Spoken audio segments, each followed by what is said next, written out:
beneath the silence of ancient ruins and the weight of forgotten stones, lies a question that refuses to disappear. Across deserts, mountains, and oceans, we inherit the remains of civilizations whose ingenuity seems to stretch beyond the limits of their age. Towering pyramids aligned with the stars, colossal statues carved with impossible precision, and myths of beings who descended from the heavens. Each fragment whispers of a past far stranger than the one we are taught. Could it be that humanity's earliest steps were guided by visitors from elsewhere, entities mistaken for gods yet carrying the signature of technology? In sacred texts, prophets described wheels of fire and voices descending from the sky. On temple walls, artisans etched images that resemble machines we only know today. The notion that we are not the first to walk this earth with knowledge of the stars is unsettling, yet profoundly captivating. It challenges history, belief, and the very foundation of what it means to be human. Tonight we follow the traces left behind, unraveling myths that may not be myths at all, but memories. The story that emerges is not about fantasy. It is about possibility, and possibility may be the oldest truth of all. Welcome to Deformed History. If you're drawn to stories like these, the ones that live in the shadows between what we see and what was made to disappear, feel free to like and subscribe only if it feels right, and let me know in the comments where are you watching from and what time is it for you right now. I love seeing our little map of watchers light up around the world. The 20th century gave humanity a moment that seemed to break the boundary between myth and science. July 20th, 1969, when Neil Armstrong stepped off the lunar module and left his footprint on the gray dust of the moon. "One small step," he said. But behind that phrase lingered a shadow of something larger, something that reshaped how we think of ourselves. For the first time in recorded history, human beings were no longer creatures bound only to the earth. We had crossed into the heavens, touched another world, and in that crossing became strangers to our own past. That image of astronauts moving in slow motion across a desolate plain of rock is often told as a victory of technology. But there is another way to see it. Men wrapped in suits of metal and glass, descending from the sky, appearing alien to the planet beneath them. What to us was the culmination of centuries of engineering might, to any outside witness, would have looked like the arrival of visitors from beyond. And if we can appear so otherworldly when leaving our own planet, is it truly impossible that in forgotten centuries past, someone else did the same to us? The notion may sound like the stuff of science fiction, yet history has shown us how quickly imagination transforms into reality. In the early 20th century, flying across the Atlantic was unthinkable. A few decades later, it was routine. Landing men on the moon once belonged only to pulp magazines and dreamers, yet it unfolded in front of live television cameras. Science fiction, it turns out, is often just a waiting room for future history.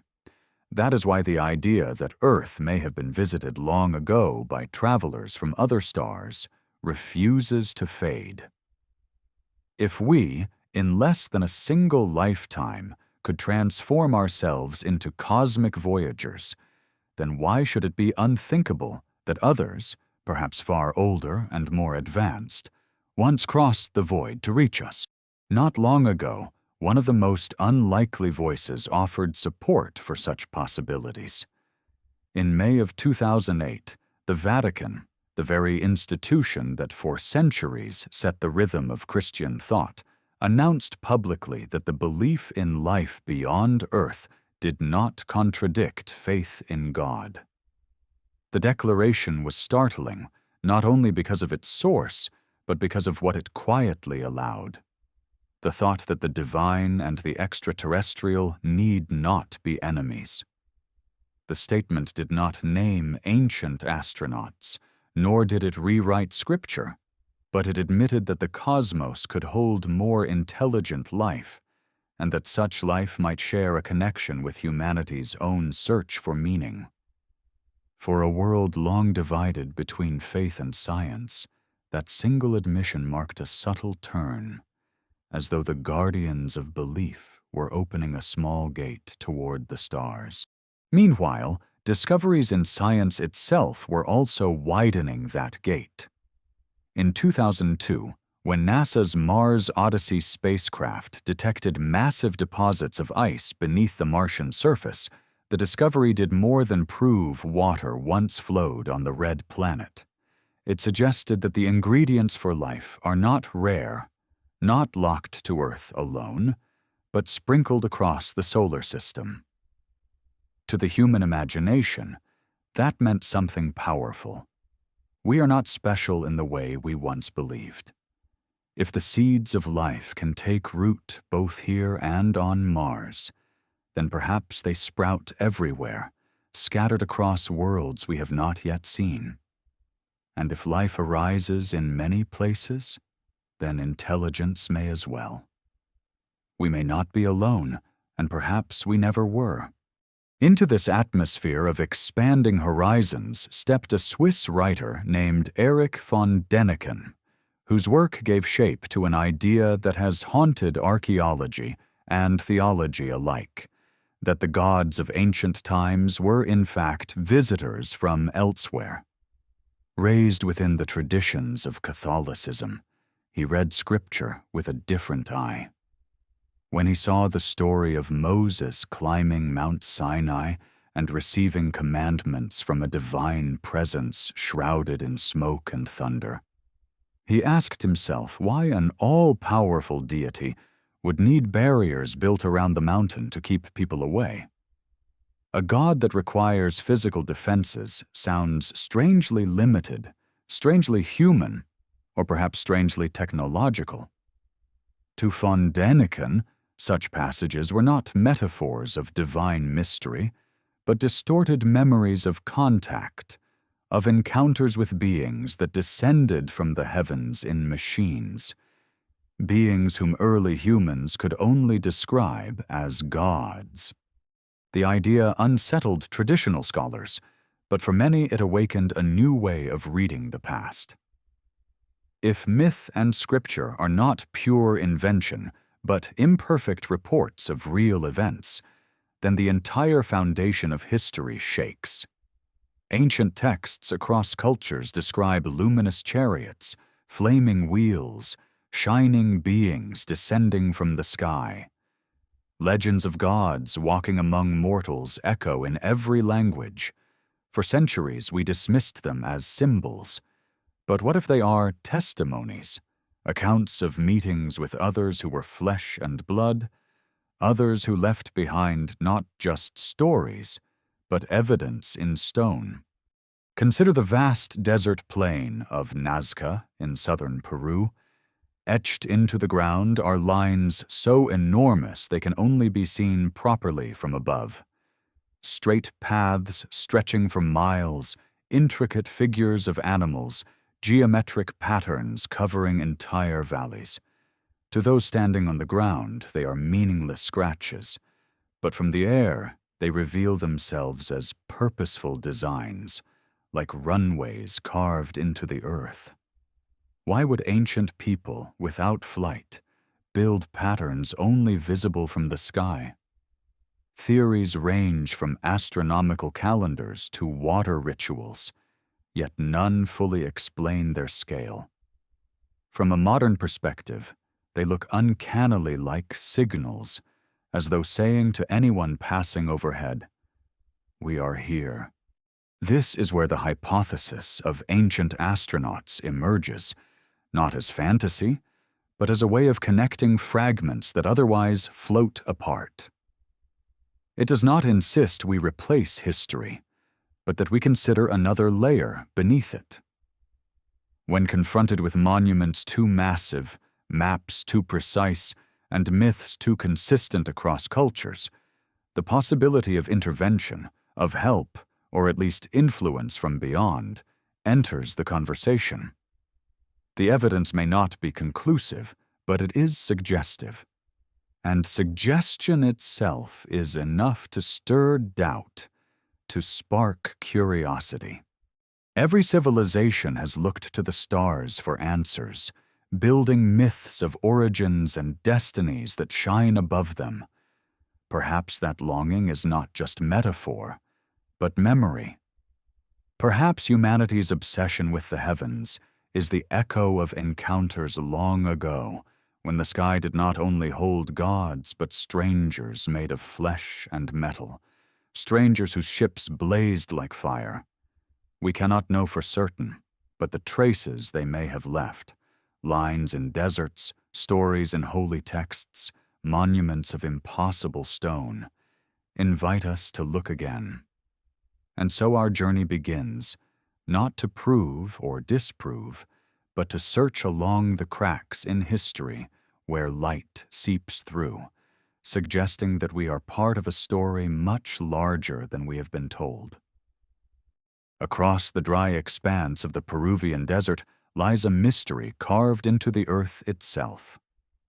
Stretching for nearly 50 miles are hundreds of straight lines, spirals, and figures so immense they can only be truly seen from high above. To stand among them is to see nothing but barren soil. To fly above them is to witness an entire language etched into the land. The Nazca Lines have confounded explorers and archaeologists for centuries.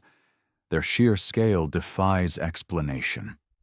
A single line may run arrow-straight for 33 kilometers, cutting across valleys and mountains with no deviation, as though laid down by a hand that could see from the sky.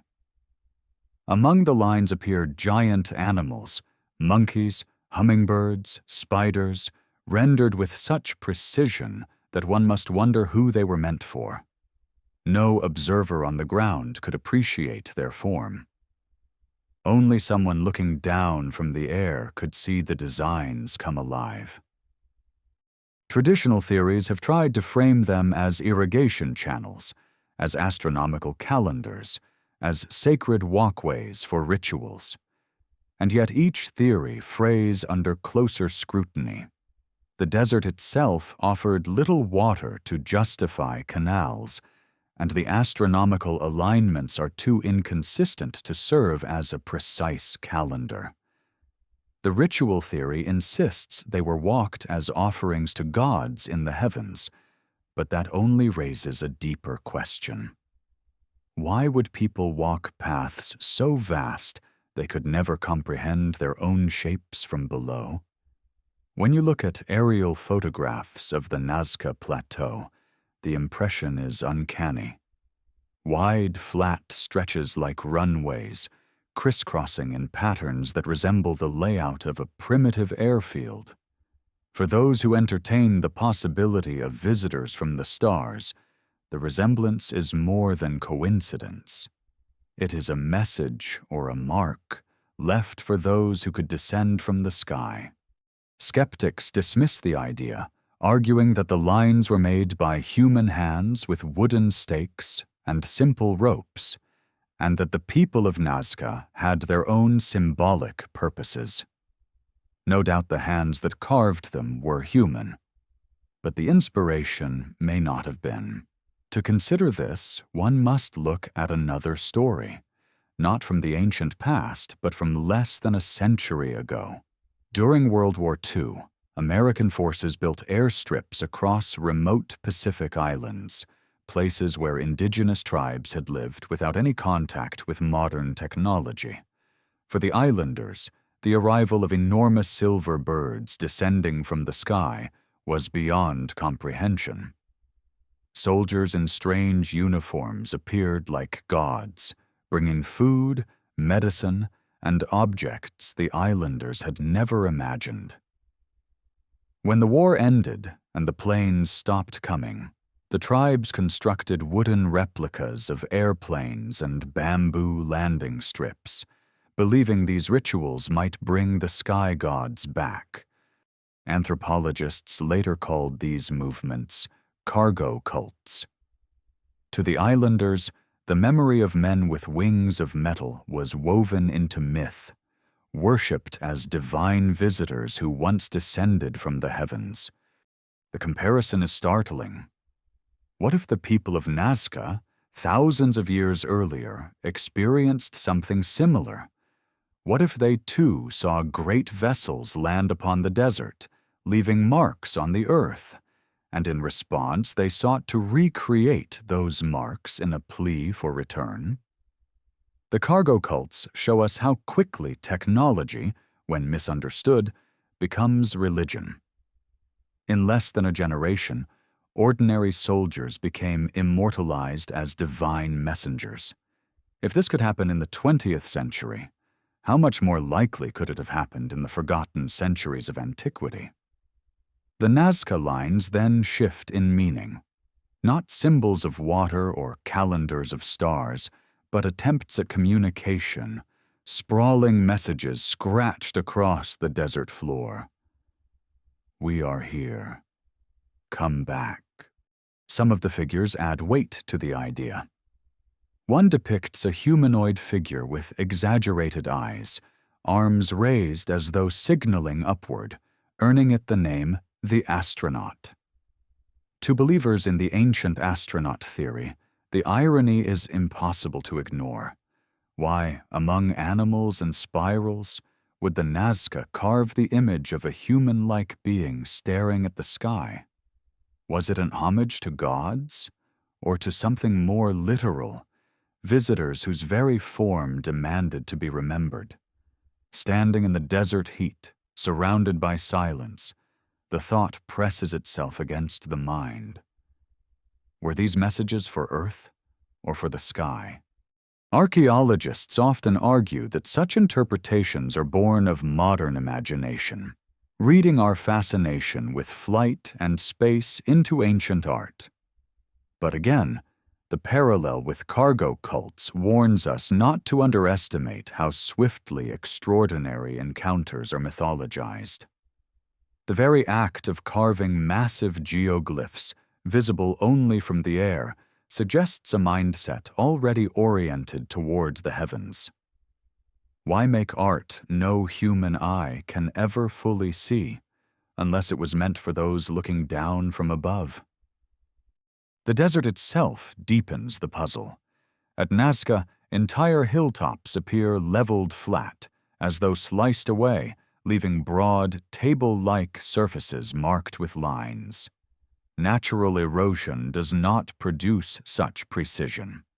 When comparing these flattened mountains with surrounding untouched peaks, one cannot help but see design. If not for ritual, then for what?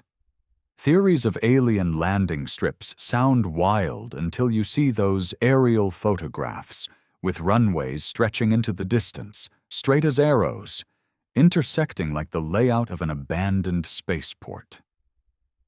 The vision is haunting. The idea that somewhere in humanity's distant past, the desert plain was once a meeting ground between earth and sky. What deepens the sense of wonder is that the Nazca were not alone. Around the world, disparate cultures left behind massive designs, colossal works only visible from the heavens. In the American Southwest, tribes carved petroglyphs of beings with helmeted heads and elongated eyes. In Australia, ancient rock paintings depict figures with halos and strange equipment, eerily similar to each other despite vast oceans separating the peoples who created them.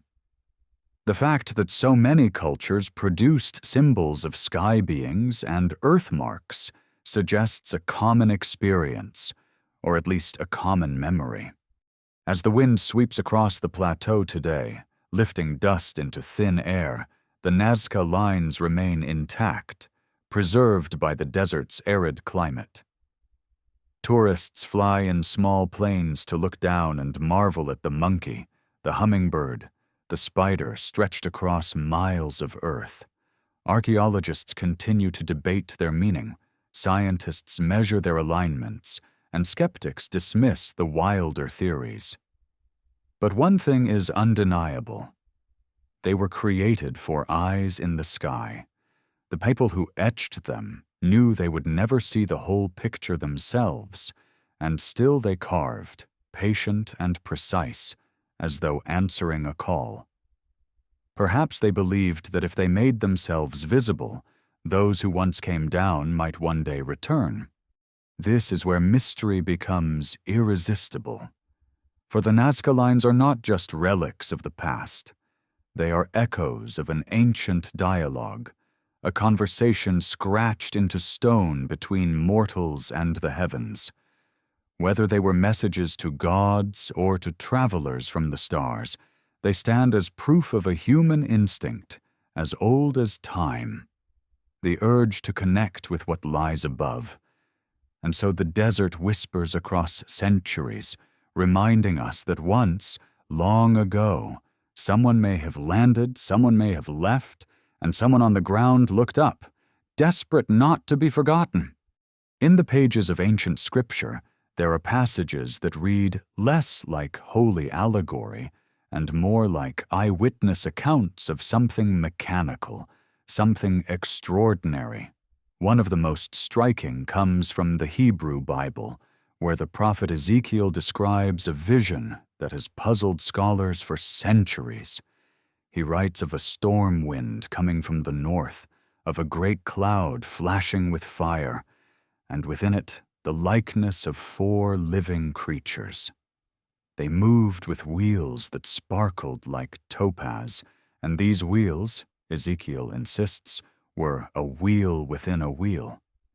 The rims were high and awesome, and the creatures' wings made a sound like the roar of rushing waters. To the faithful, this has long been a vision of divine presence. But to modern eyes, the description is disturbingly precise, more akin to a technological device than a supernatural apparition. Wheels within wheels, shining metal, thunderous noise. What Ezekiel witnessed 3,000 years ago could well be read as the descent of a craft. It is not only the machinery that unsettles the imagination, but the way the prophet narrates it. He speaks not in riddles, but in observation. What he saw, what he heard, what he felt. His language lacks the deliberate symbolism of poetry.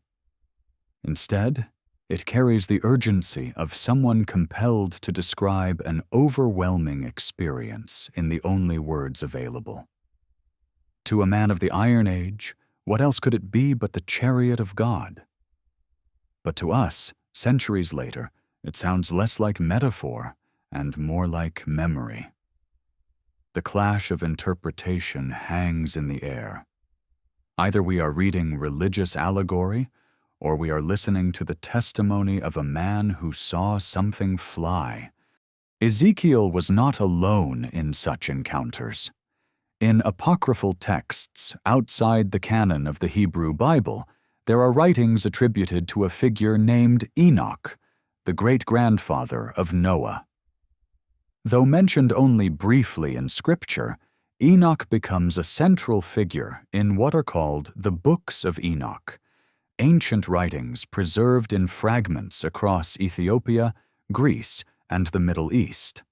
In these texts, Enoch does not simply see angels, he travels with them. He describes being taken up into the heavens, shown the courses of the stars, taught the secrets of time and the language of writing itself.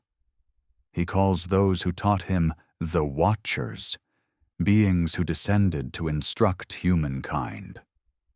For centuries, theologians dismissed these accounts as myth or heresy, but their tone is startlingly consistent. Enoch insists that what he records is not vision, but experience. "I was there," he writes. "I saw, I heard. If we step away from the lens of belief and read these passages as though they were reports, the implications become striking. Here is a man in the distant past claiming to have been transported beyond the earth, given knowledge by entities who were neither fully human nor divine. The watchers become less like angels and more like instructors from another world. Their gift of writing, astronomy, and law mirrors what anthropologists call cultural diffusion, the way a more advanced society imparts skills to one less developed. But in this case, the teachers came not from across the sea, but from above the sky. The theme repeats across traditions. In Sumerian tablets, the oldest written records we possess, the gods are depicted descending from the heavens in blazing vehicles, bringing kingship and order to humanity. In Greek myth, Zeus thunders from the clouds in a chariot that hurls lightning. In Hindu epics, radiant beings arrive in flying machines that dazzle the eye and shatter cities. What unites them all is the same core image.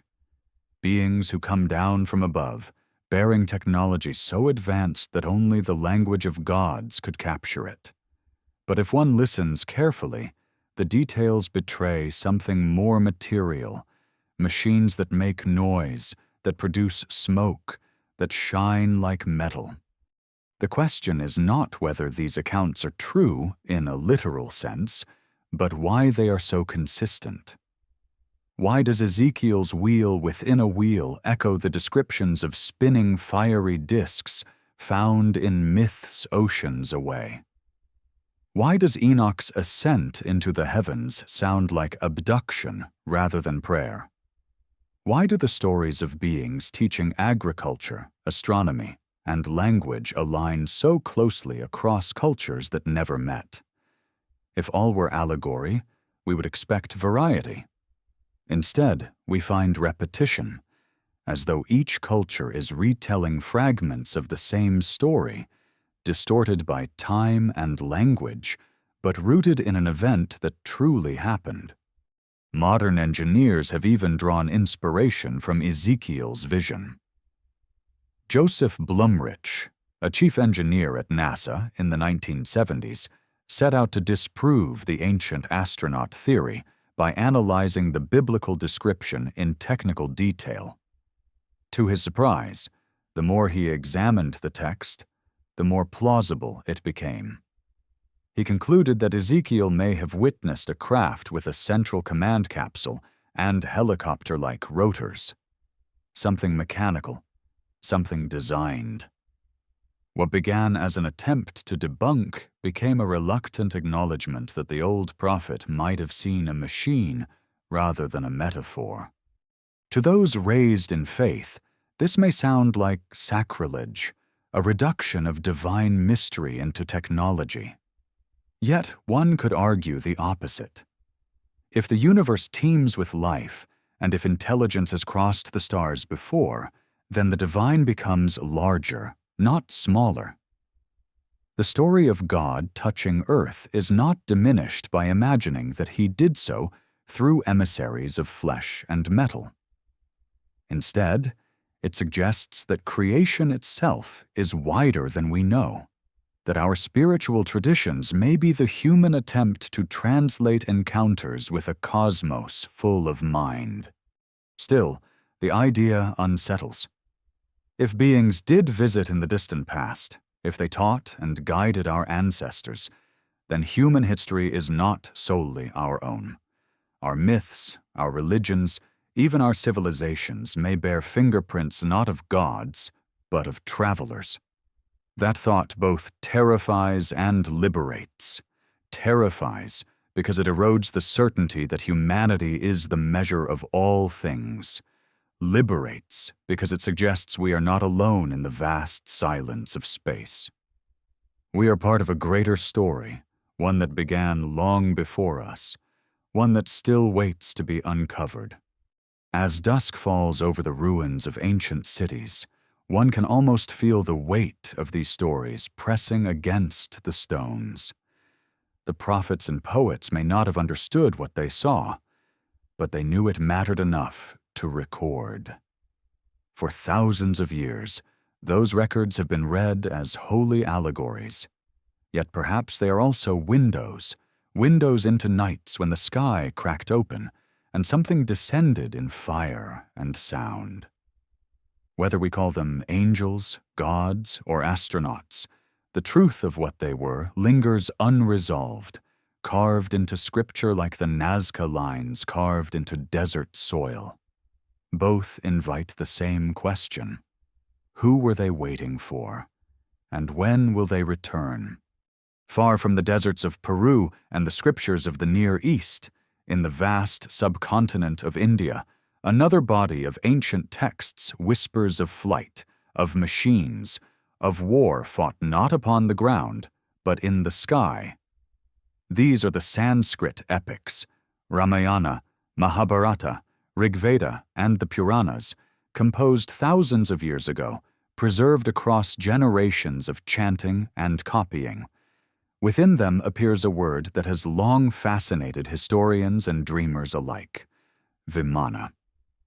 The term is often translated as chariot or palace, but the descriptions stretch beyond the image of simple carts. They speak of vehicles made of metal, driven by power sources unknown, capable of hovering, darting across the horizon, and unleashing weapons of terrible brilliance. To those who read with modern eyes, Vimana sound less like poetry and more like aircraft, flying machines that predate our own by millennia.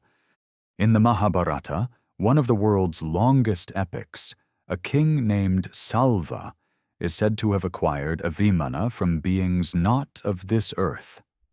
The text describes his craft as being able to appear in multiple locations at once, to vanish from sight, and to emit weapons that resembled beams of light.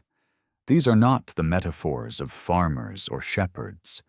They are the words of poets struggling to capture technologies they could scarcely comprehend.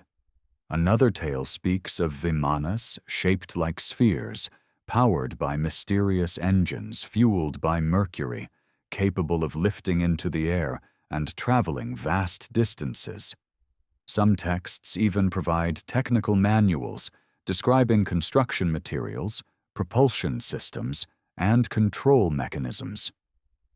Scholars argue over whether these are later interpolations or symbolic allegories, but the very presence of such detail gnaws at the imagination. Why would ancient poets invent blueprints for machines their civilizations could not build? The Ramayana offers further visions. Its hero, Rama, returns to his kingdom aboard a flying chariot called the Pushpaka Vimana. It is said to be adorned with gold, able to expand or shrink to accommodate passengers, and to travel like the sun across the sky. When Rama commands it to rise, it lifts effortlessly, carrying him across mountains and oceans. The imagery is vivid, yet specific. A machine obeying commands, transporting people through the air. We may be tempted to call it mythology, yet compare it to how we, in the 20th century, first described rockets and planes to those who had never seen them. Wouldn't we, too, cloak them in metaphor, calling them fiery chariots or palaces in the clouds? What unsettles most is the way these ancient texts describe warfare. In passages of the Mahabharata, battles between gods and kings unfold not only on the ground, but in the sky, with Vimanas shooting projectiles that explode like thunder, scorching the earth, blinding soldiers. One description tells of a weapon so powerful it reduced entire armies to ash, causing the skin of survivors to peel off as if burned by invisible fire. To the traditional reader, these are divine weapons, symbols of cosmic power. But to modern readers familiar with nuclear blasts, The parallels are chilling. The white heat, the blinding flash, the fallout. How could poets of antiquity describe such things unless they witnessed some form of it? India's culture has preserved these stories not as forgotten myths, but as parts of its living tradition. Even today, the idea of Vimanas doesn't shock in the way it might elsewhere. For many, it isn't far-fetched that ancestors once possessed or encountered aerial vehicles. The imagery is woven into temple carvings and oral retellings. The strange thing is not that such stories exist, but that they align so closely with motifs from distant lands. Ezekiel's wheel within a wheel, Enoch's ascent to the heavens, and Rama's flight across the sky. These are stories separated by geography and language, yet they echo each other. Skeptics argue that such similarities arise because human imagination has always longed for flight. Perhaps, they say, Vimanas are nothing more than the dream of every earthbound people, to rise above the ground, to conquer the sky. Yet the detail of the accounts resists this reduction. Dreams of wings are universal, but blueprints of spherical craft powered by Mercury are not. Dreams of falling stars are common, but vivid descriptions of weapons that leave behind radioactive-like devastation are far more specific. What do we make of the convergence between fantasy and science, when tales written thousands of years ago anticipate technologies we only now possess? There is a haunting possibility that ancient India, or those who visited it, knew something we have forgotten. That the stories of Vimanas are not fabrications, but cultural memories, fragments of encounters with advanced machines. Just as cargo cults turned World War II airplanes into myths of divine birds, so too might our ancestors have mythologized ships from the sky, wrapping their presence in the language of gods and kings. In this light, the Ramayana and Mahabharata become more than epics. They become repositories of distorted history, recording events in the only vocabulary available to their authors. Archaeological evidence does not offer machines preserved in stone, but it does offer echoes. In temples, carvings depict objects that some interpret as rockets or disks. In manuscripts, diagrams resemble technical sketches. While Orthodox scholars insist these are symbolic, the question remains: why symbols of technology in an age that knew none? The mere existence of these records is enough to provoke wonder. And so, the Vimanas hover at the edge of history, half legend, half riddle.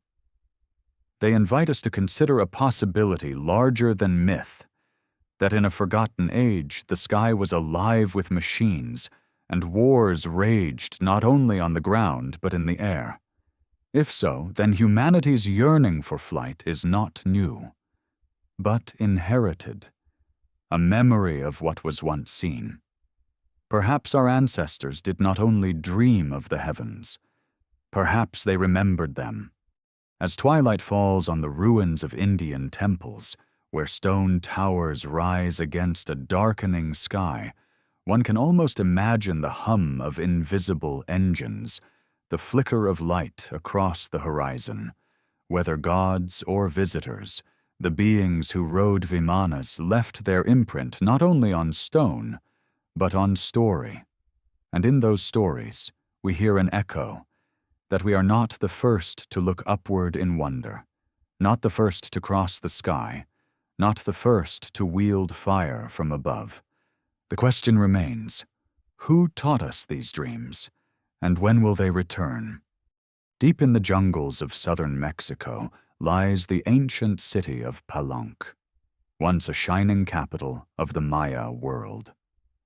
For centuries it slept under thick layers of vegetation until explorers in the 19th century hacked their way through vines and roots, to reveal towering temples and intricate carvings.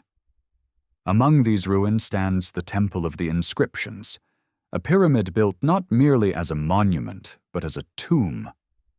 Hidden beneath its steps, sealed for more than a millennium, lay the resting place of a Maya king named Pakal the Great.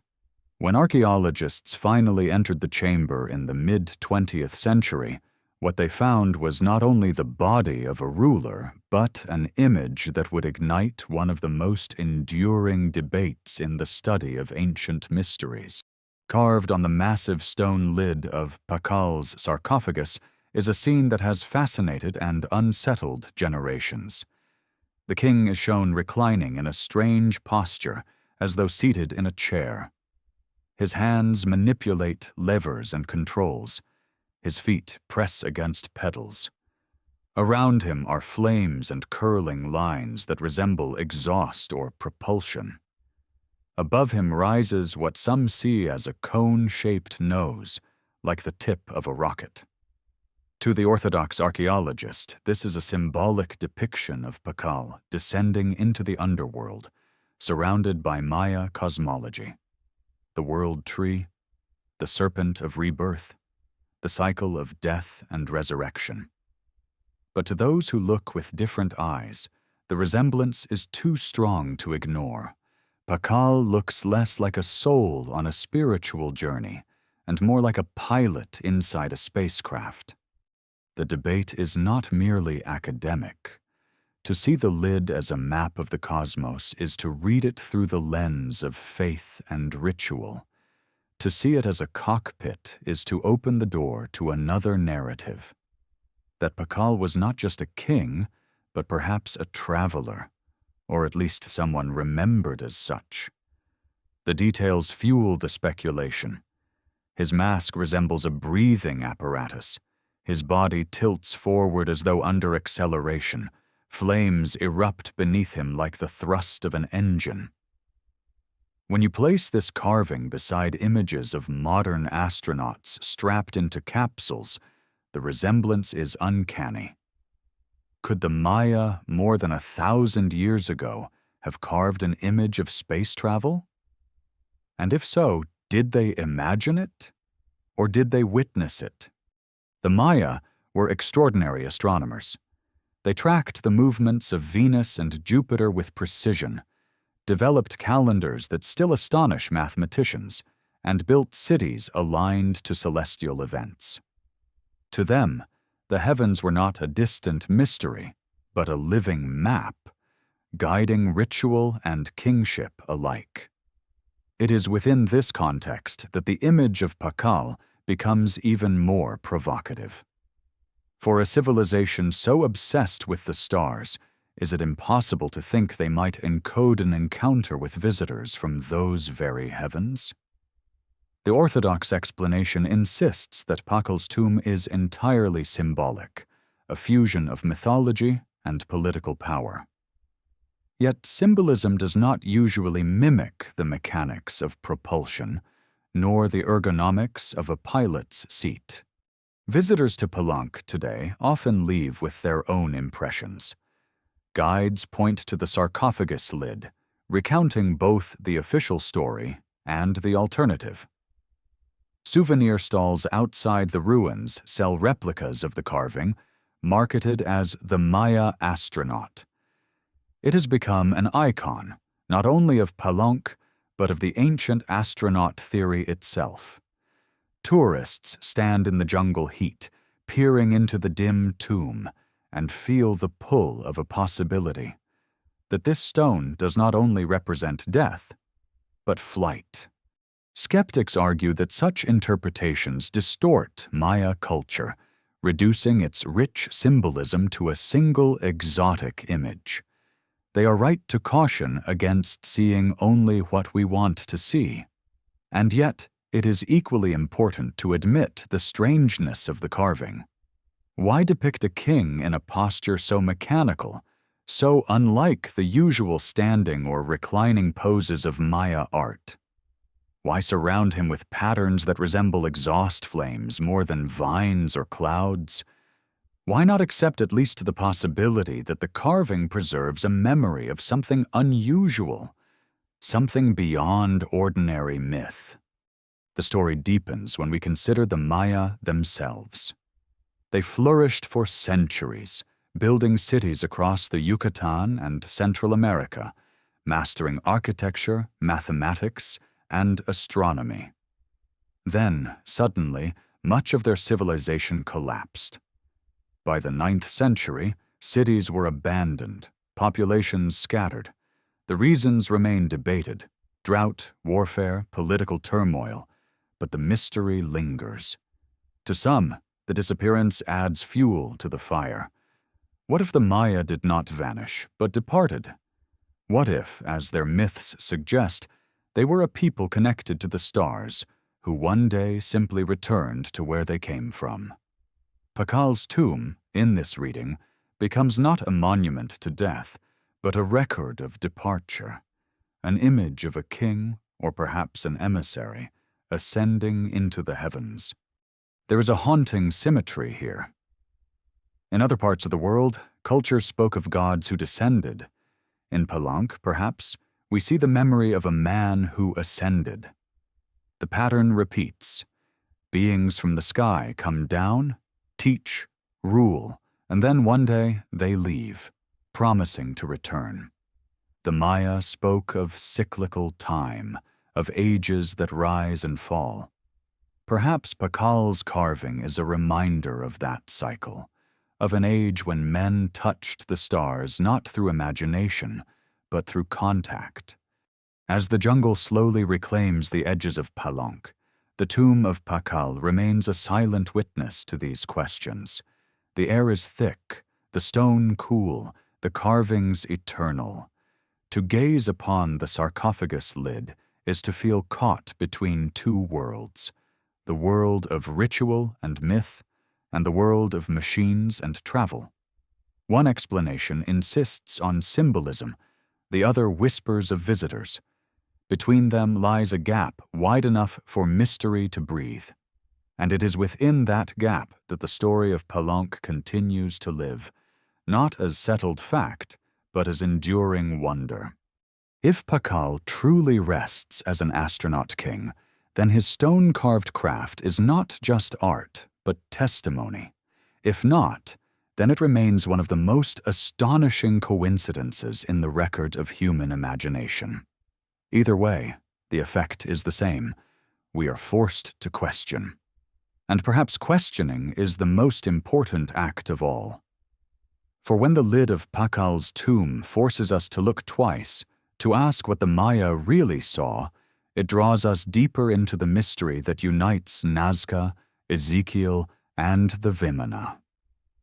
It suggests that somewhere in the past, humanity brushed against the sky in ways we still struggle to understand. In 1929, in the dusty archives of Istanbul's Topkapi Palace, a map was unrolled that should not have existed.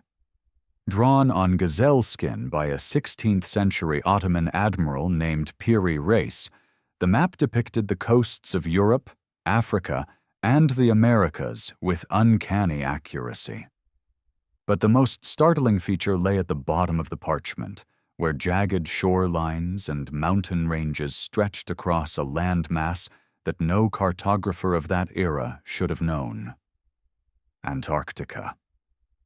Not only was the continent included 3 centuries before its official discovery, but it was shown not as a frozen wasteland buried under ice, but as an exposed land with rivers, bays, and rugged terrain.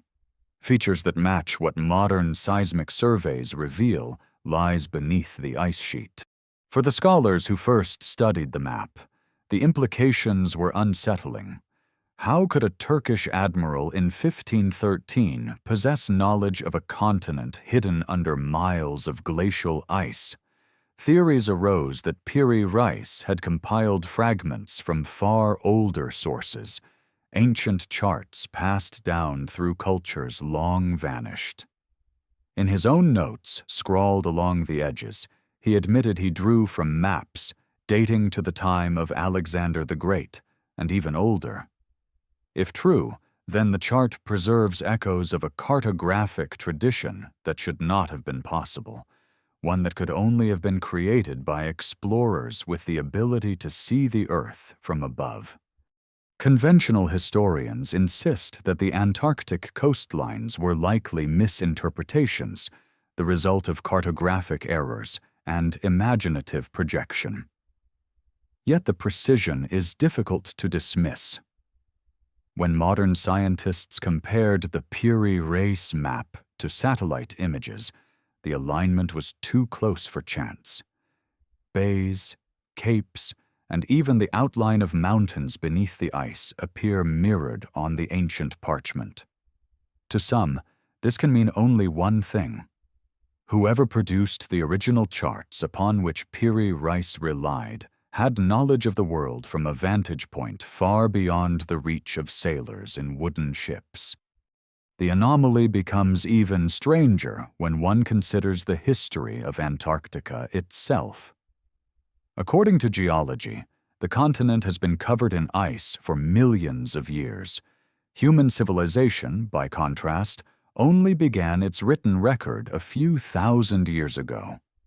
The idea that ancient cartographers mapped the land beneath the ice suggests either a civilization unimaginably old or contact with beings who had the technology to scan and survey from the skies. To believe that the map is accurate is to admit that human history contains an undocumented chapter, one in which knowledge rivaling our own was once in circulation. Skeptics argue that it is coincidence that the coastline of South America was mistakenly drawn too far south and resembles Antarctica only by accident. But the details complicate this dismissal. The rivers and inlets shown on the Piri Reis map do not exist along South America's southern tip, yet they correspond to features hidden beneath Antarctic ice. How could a mistake replicate what was invisible to humans until the 20th century? Coincidence begins to look like design. The more one studies the map, the more it reads like a palimpsest, a canvas overwritten by centuries, yet still carrying the traces of knowledge older than recorded history. Imagine ancient mariners charting coastlines long before our textbooks say civilization began, passing fragments of those charts from one culture to another until they reached Piri Reis, who copied them faithfully into his own. Where did those first charts come from? If not from forgotten human explorers, then perhaps from visitors who saw the earth whole, gazing down from a perspective no sailor could achieve. The very material of the map adds to its aura. Painted on the skin of an animal long dead, inscribed in inks now faded, it survives like a ghost of memory, an artifact out of place in time. Its discovery in a palace archive echoes the way knowledge itself often hides, tucked away, waiting for the right moment to be revealed. And when it is revealed, it does not bring certainty but questions. Questions about what civilizations before us may have known, and who else may have walked this earth with knowledge of the stars and the continents before we had the words to name them. In the broader pattern of ancient mysteries, the Piri Reis map stands alongside other impossible artifacts. Just as the Nazca Lines seem designed for an aerial view, the map seems designed for those who already had one. Just as the Maya carved a king seated in what looks like a cockpit, the map-makers of old charted coastlines no human eyes had ever seen. Each piece, on its own, may be explained away. Together they form a constellation of anomalies, suggesting that our past is layered with fragments of encounters we have yet to fully grasp. Standing in front of the map today, protected behind glass in Istanbul, one feels the same disquiet that must have stirred its first modern readers. It is both ordinary and impossible. Ink on parchment, yet bearing information that should not be there. To stare at its lines is to stand on the edge of an abyss in history, peering into a chapter unwritten. Did some forgotten civilization once circumnavigate the globe, reaching even the ice-bound south? Or did the knowledge come from beyond the earth, gifted by those who saw our planet not from the deck of a ship, but from the silence of orbit? The Piri Reis map does not answer. It cannot. What it does is whisper. It whispers that history is not as closed as we think, that beneath the ice of Antarctica lies not just stone and water, but a mystery of memory. It invites us to imagine a past where explorers walked not only across deserts and seas, but descended from the sky, charting every coastline, every mountain. And it reminds us, in the quiet lines of ink drawn 5 centuries ago, that we have not yet told the whole story of ourselves. Across continents and centuries, stone has always been humanity's canvas for ambition. But certain monuments rise so far beyond explanation that they seem to belong to another order of knowledge. The Great Pyramid of Giza towers over the desert with a precision that still defies modern replication. Stonehenge stands in quiet fields of England, a circle of megaliths aligned with celestial events. In the Andes, the walls of Cusco fit together so tightly that not even a blade of grass can slip between them. These structures were built by hands that lacked iron tools, lacked cranes, lacked engines. Yet their creators left behind monuments that continue to mock the limits of our own engineering. To look upon them is to wonder whether the story of their construction is truly complete, or whether another presence once stood beside our ancestors, guiding or instructing them. The Great Pyramid is perhaps the most famous of all. Built more than 4,000 years ago, it consists of over 2 million limestone blocks, each weighing several tons, stacked into a structure that rises with perfect alignment to the cardinal points of the compass. Modern engineers marvel at its geometry. The base is nearly a perfect square, its sides deviating by mere inches despite stretching hundreds of feet. The slope of its angle is so precise that the entire pyramid could be encased within a circle whose radius matches the circumference of the Earth divided by 2 pi. Some dismiss this as coincidence, yet the numbers pile up until coincidence strains belief. How could a Bronze Age society, armed with copper chisels and ropes, achieve such accuracy? Orthodox archaeology explains the pyramid as the result of decades of labor, tens of thousands of workers, and ingenious ramp systems. But the ramps themselves would have required more material than the pyramid. To raise blocks weighing many tons to such heights remains a challenge even with today's cranes.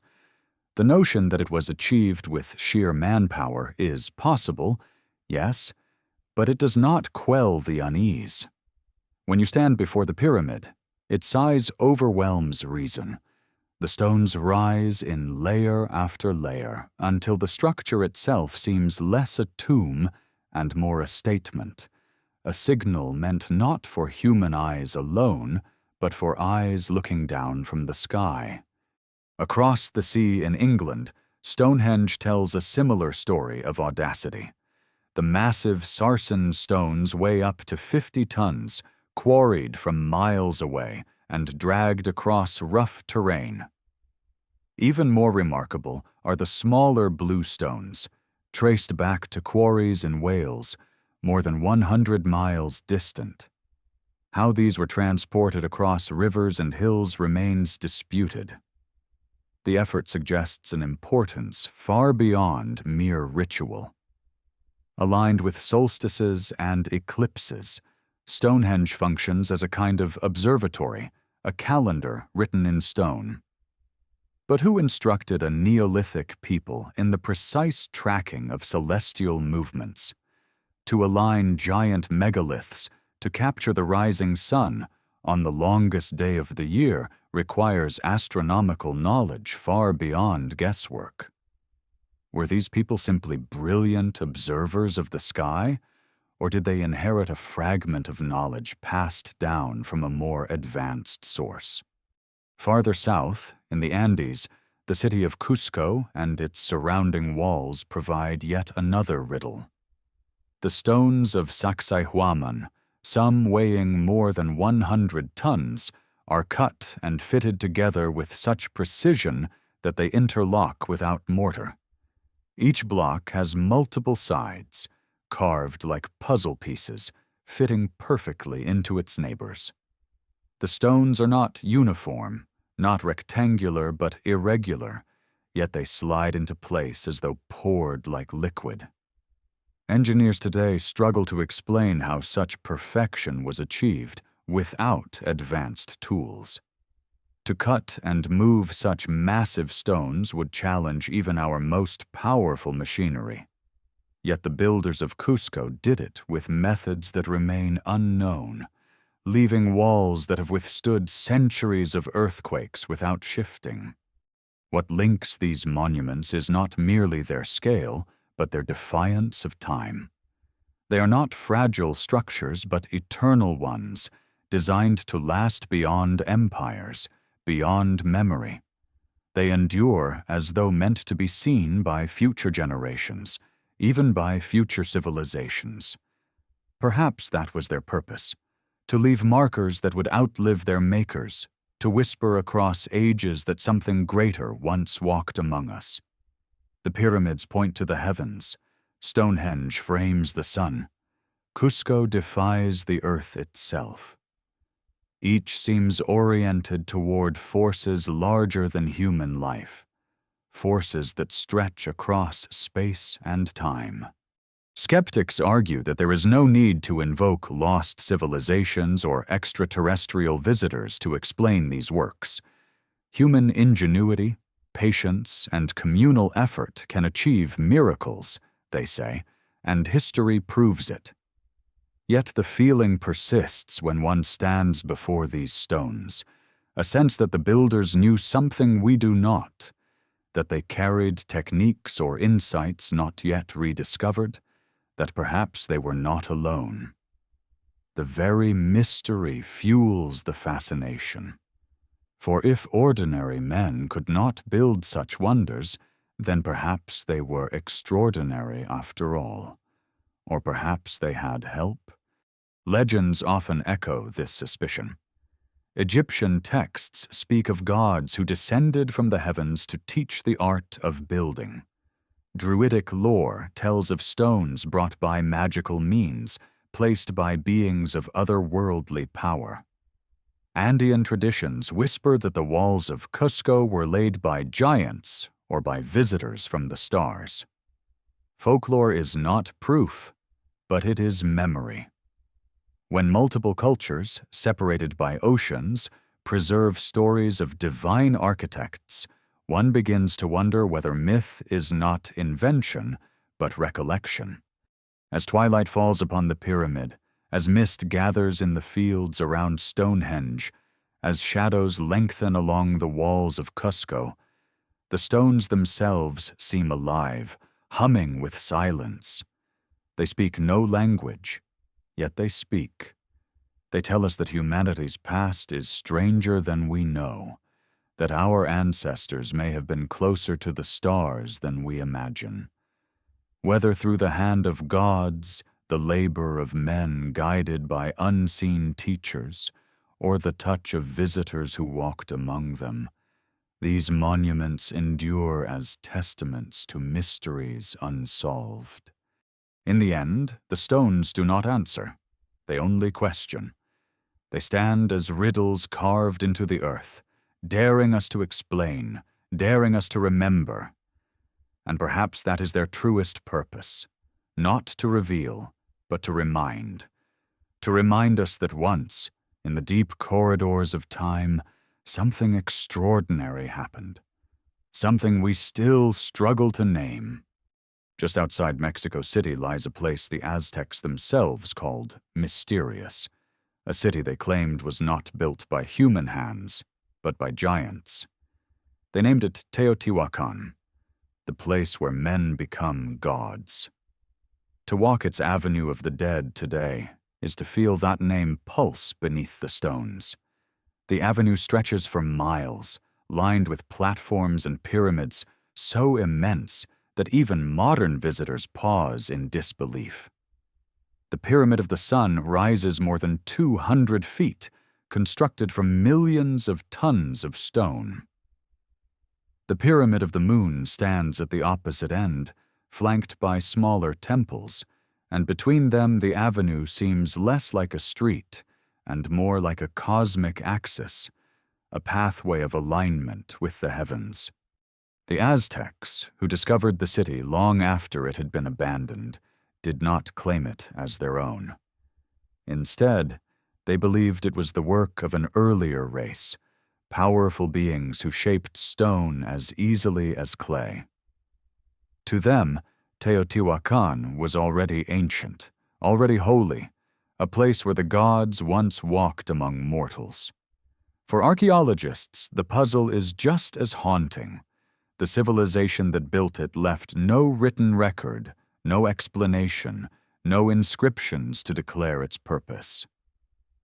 All that remains are stones arranged with mathematical precision, monuments whose silence suggests knowledge beyond their time. The layout of Teotihuacan reveals patterns that are anything but accidental. The pyramids are positioned to mirror celestial bodies, their arrangement reflecting the orbits of planets and the belt of Orion.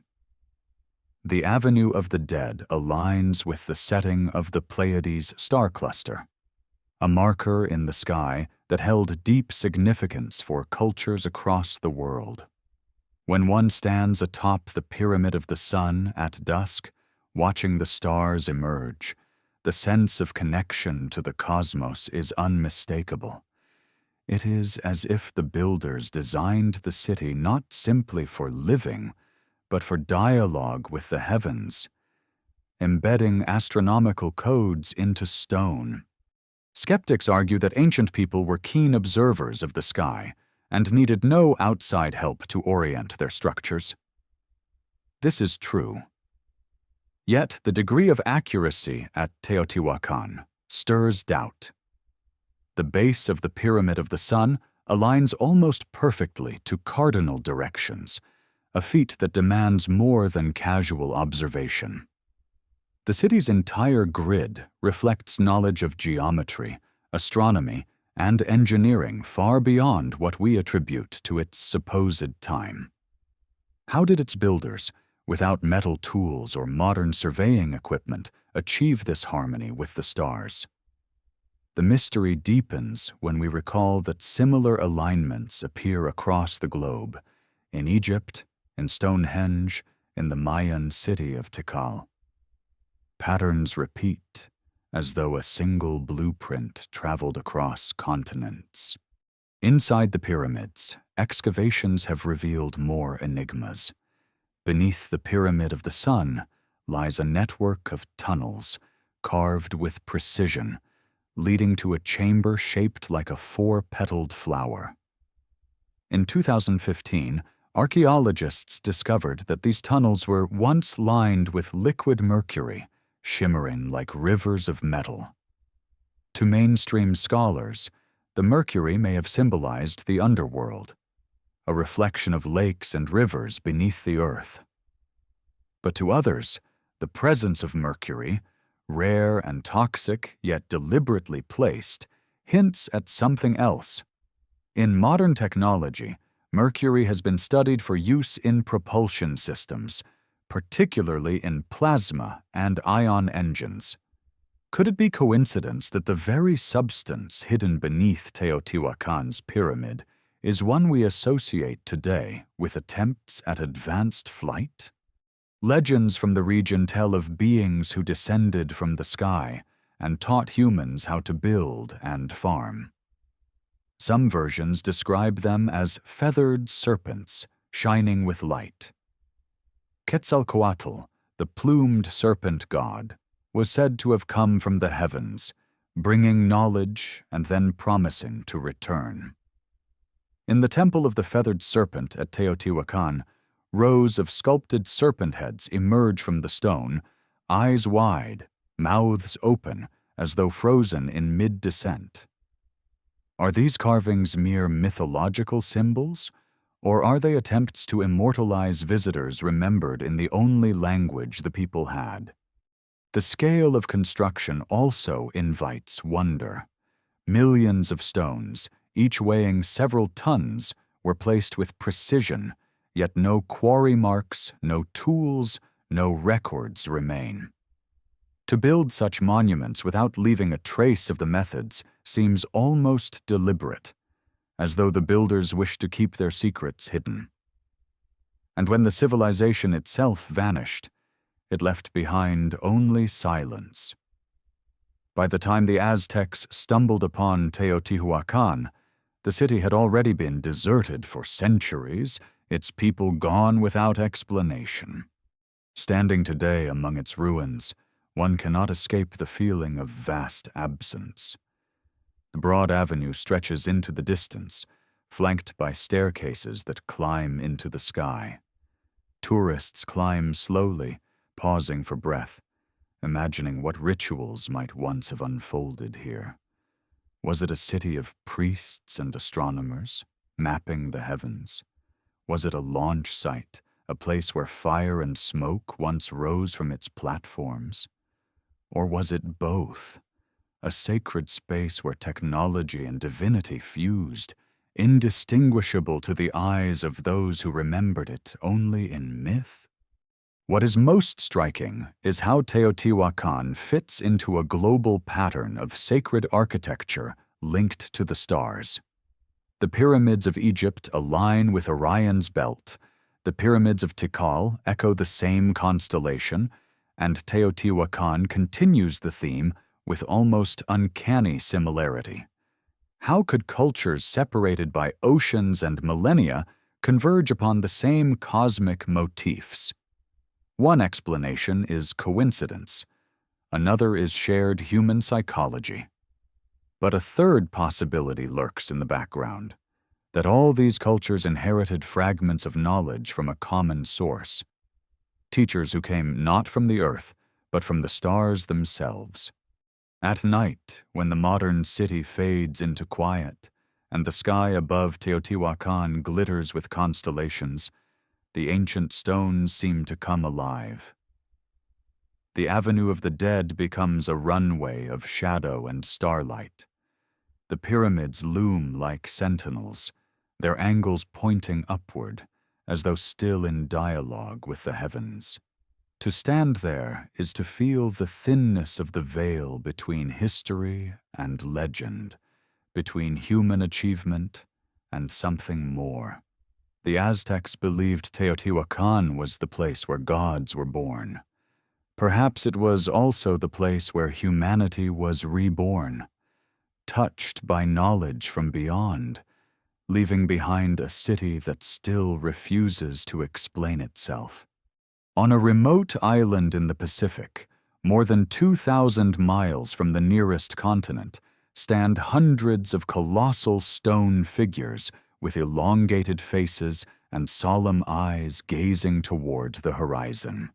Easter Island, known to its inhabitants as Rapa Nui, is one of the most isolated places on Earth, yet it holds one of humanity's most enduring mysteries.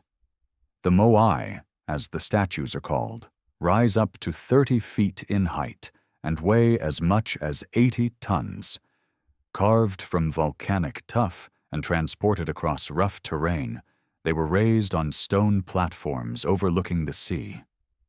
For centuries, they have stared outward, their silent presence defying explanation. How could a small population on an isolated island, with limited tools and no draft animals, create and move such giants? The mainstream answer points to ingenious methods, rolling the statues on logs, dragging them with ropes, or walking them by rocking side to side. But these explanations raise as many questions as they solve. The island's sparse forest would have provided too few trees for rollers. The manpower required would have been immense, straining a community already struggling to survive on limited resources. And yet, hundreds of statues were carved, moved, and raised, many left unfinished in the quarry, as if a sudden interruption halted the work.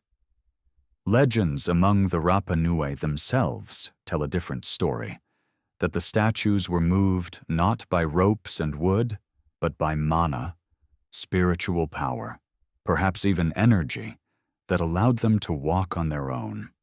Whether metaphor or memory, the idea persists that the Moai were more than mere stone, that some greater force was at work. The mystery deepens when one considers the purpose of the statues. Were they ancestors, immortalized in stone? Guardians watching the seas? Markers aligned with celestial events? Some platforms align with solstices, suggesting a link to astronomy. Others seem oriented toward distant points on the horizon, as if marking places unseen. To those who believe in ancient visitors, the statue's vast eyes staring outward suggest not guardians of the island but signals to the heavens, reminders to whoever once came that the people of Rapa Nui were waiting. Thousands of miles away in the highlands of Bolivia, another mystery in stone tells a story just as haunting. At the site of Tiwanaku, near the shores of Lake Titicaca, stand ruins that predate the Inca by centuries. Among them are gateways and monoliths carved from single blocks of stone, weighing tens of tons, fitted with such precision that they resemble the cuts of modern machinery. Just beyond lies Puma Punku, a site that appears less like a temple and more like the shattered remains of a technology. Here, massive blocks of andesite, some weighing more than 100 tons, are scattered across the plain. Many bare cuts, grooves, and drill holes so exact that engineers today marvel at their perfection. Some blocks are shaped like interlocking H forms, as though designed to be part of a modular system. The precision suggests tools more advanced than stone hammers, tools capable of slicing hard granite with ease. The local legends of Tiwanaku echo those of Teotihuacan and Egypt. They speak of gods who came from the sky and taught humanity how to build. The deity Viracocha, described as tall and bearded, was said to have emerged from Lake Titicaca after a great flood, bringing civilization to the people before vanishing with a promise to return. The walls of Puma Punku, carved with angles so sharp they resemble machine-cut joints, seem to bear his fingerprint. If this was the work of a forgotten culture, then that culture possessed skills that rival or exceed our own. If it was the work of something else, visitors who lent their knowledge, then Puma Punku stands as a ruin of contact, the shattered remnants of a meeting between Earth and the stars. What makes these sites resonate together, Rapa Nui and Tiwanaku, is not only the scale of their stonework, but the sense of interruption. The Moai quarry is filled with half-finished statues, abandoned mid-carving. Puma Punku looks as though it was destroyed suddenly, blocks toppled and scattered as if by a cataclysm. Both speak of projects halted, of intentions unfulfilled. Was it war?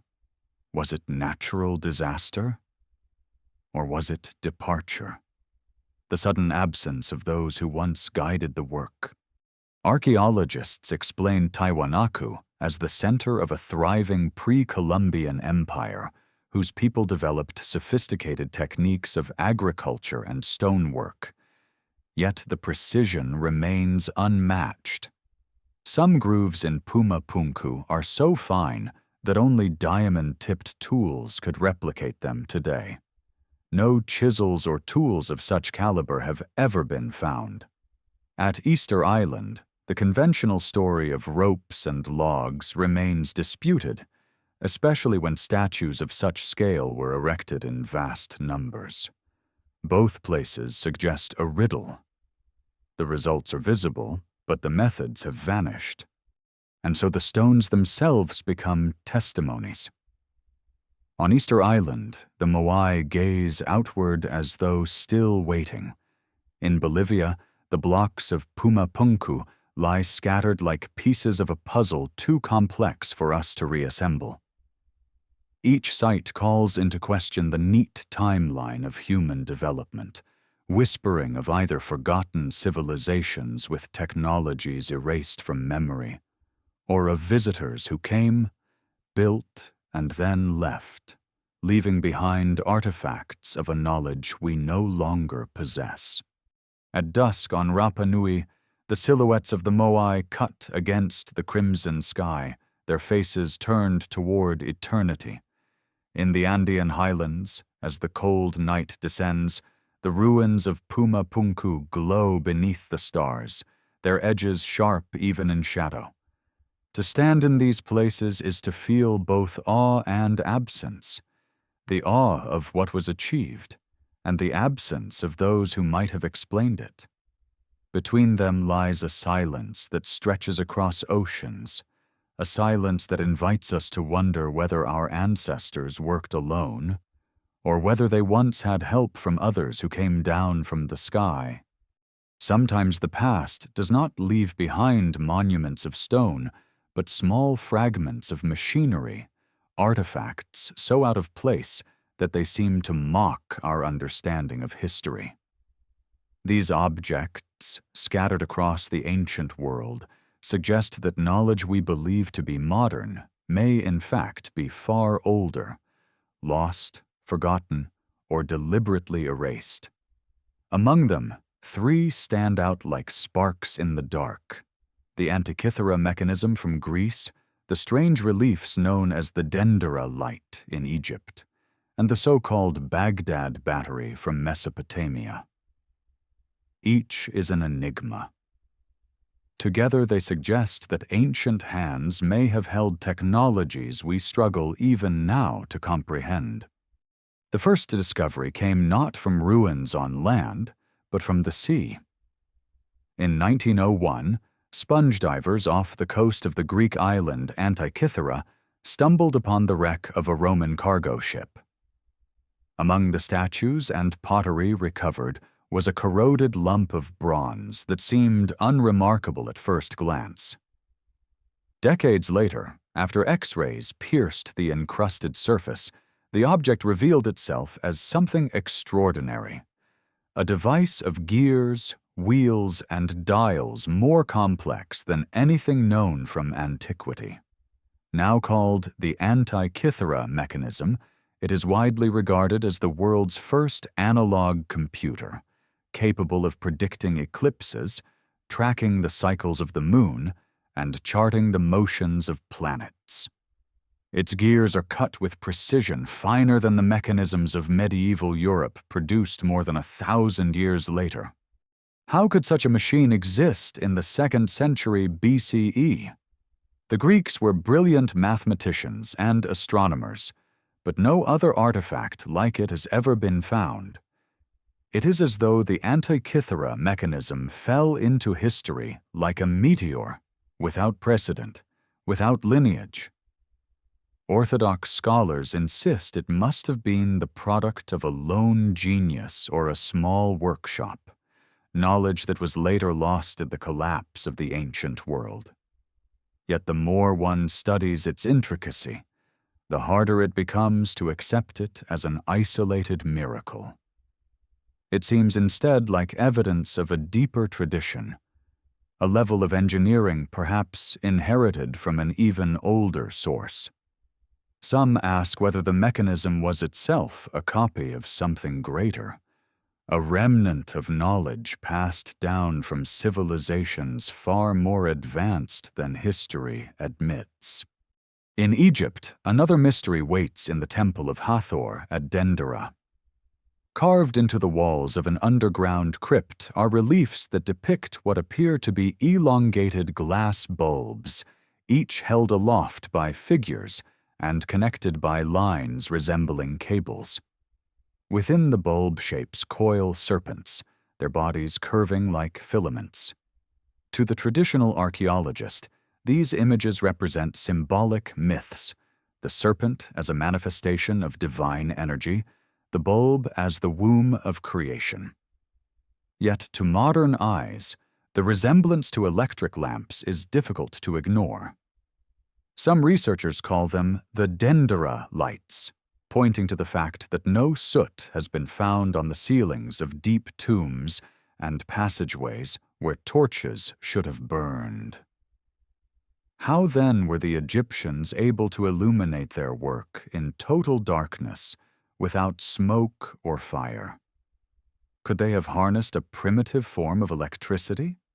The idea may sound wild, but nearby in Mesopotamia lies another enigma, the Baghdad battery. Discovered in the 1930s near the village of Kujut Rabu, this artifact consists of a clay jar containing a copper cylinder and an iron rod. When filled with an acidic liquid like vinegar or grape juice, it can generate a small electrical current. Mainstream scholars dismiss it as a container for scrolls or a simple storage vessel, but experiments show it functions perfectly as a galvanic cell. Was this a toy? A curiosity? Or was it part of a forgotten technology, perhaps used to electroplate metals, or even to power devices like the supposed Dendera lights? Taken alone, each artifact might be explained as coincidence, as anomaly, but together they form a troubling pattern, a computer from Greece centuries ahead of its time. Carvings in Egypt that look like lamps, a jar in Mesopotamia that can produce electricity. Each suggests knowledge that does not belong where it was found, knowledge that seems borrowed from an unseen source. Were these the inventions of forgotten geniuses, or the echoes of something more? Contact with those who possessed technologies far beyond our own? The Antikythera mechanism, in particular, continues to astonish. Modern reconstructions show its gears turning with astonishing accuracy, able to predict lunar eclipses centuries in advance. Yet no other workshop, no other artifact from the same period even approaches its complexity. It is as though a fragment of advanced technology was dropped into antiquity, only to vanish again. Some liken it to a message, a reminder that knowledge once burned brighter than we admit. In the crypt of Dendera, tourists stare up at the carved bulbs, tracing their outlines with their eyes. The figures holding them seem reverent, as if guarding a secret. Were they simply preserving myth in stone? Or were they recording a memory of tools that gave them light without fire? Imagine the awe of an ancient people shown a glowing lamp, its light steady and smokeless in the depths of a tomb. To them it would be magic. To us it is electricity. And in Baghdad, a clay jar sits silent in a museum, ignored by many, yet still capable of producing power. Was it an accident, a curiosity, or was it part of something larger, a network of devices whose purpose we no longer understand? If such knowledge once existed, where did it come from, and why was it lost? As the modern world rediscovers fragments of these forgotten technologies, the feeling is both exhilarating and haunting. Exhilarating because they show that the past was richer, stranger, and more inventive than we imagine. Haunting because they suggest that history is not a steady climb, but a cycle, where knowledge is gained and lost, where glimpses of greatness flare and vanish. Perhaps we are not the first to walk the path of science. Perhaps others walked it long before us, guided by teachers whose names we have forgotten, or whose presence we still struggle to acknowledge. In the end, the Antikythera mechanism, the Dendera lights, and the Baghdad battery do not prove anything. They cannot shout their truth across the centuries. But they whisper.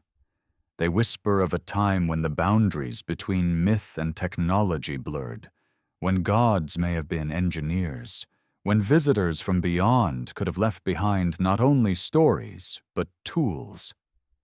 And as we listen to those whispers, we are reminded that the past is not closed. It is open, alive, waiting for us to look again and see what we once overlooked. Deep within the tombs of Egypt, far below the burning desert sun, lies a puzzle that seems almost too simple to notice. The walls are covered with vivid paintings, colors that remain bright after thousands of years. Every detail is carved and painted with care. Yet there is one problem. How did the artists see what they were doing in the total darkness of narrow chambers and winding corridors? Torches or oil lamps would have left thick soot on the ceilings, black stains on the walls. Yet none are found. The ceilings remain clean, the air preserved in silence. If not by fire, then by what light did the Egyptians illuminate their underground world? Mainstream explanations suggest mirrors, polished to reflect sunlight down shafts. But experiments show how difficult this would be. The light diminishes too quickly, scattering into dimness after only a few reflections. Yet the tomb walls glow with scenes painted in full color, even in corridors far from any natural light. Some researchers, gazing at the carvings in the Temple of Hathor at Dendera, believe the answer lies there. On the walls of a hidden crypt are reliefs depicting what look strikingly like long glass tubes, each held aloft by priests. Inside these bulb-shaped objects are coiled serpents, stretching the length of the tube. The figures seem to power or stabilize the objects with cables connected to a kind of pedestal or box. To Orthodox archaeologists, these images are symbolic, representations of creation myths, the serpent as life energy. But to others, the resemblance is unmistakable. The bulbs look like electric lamps. If the Dendera reliefs truly depict lamps, then the question becomes unavoidable. What powered them? And here the small clay vessels found near Baghdad enter the story again. Those jars, simple clay pots with copper and iron components, can generate small amounts of electricity when filled with acidic liquid. If the ancient world had knowledge of this principle, even at a rudimentary level, could such devices have been strung together to produce enough current for lighting? Modern experiments suggest it is possible.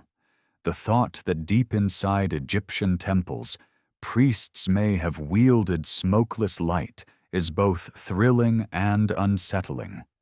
It would mean that electricity, which we consider the defining achievement of the modern era, was known in some form thousands of years ago. Yet there is more.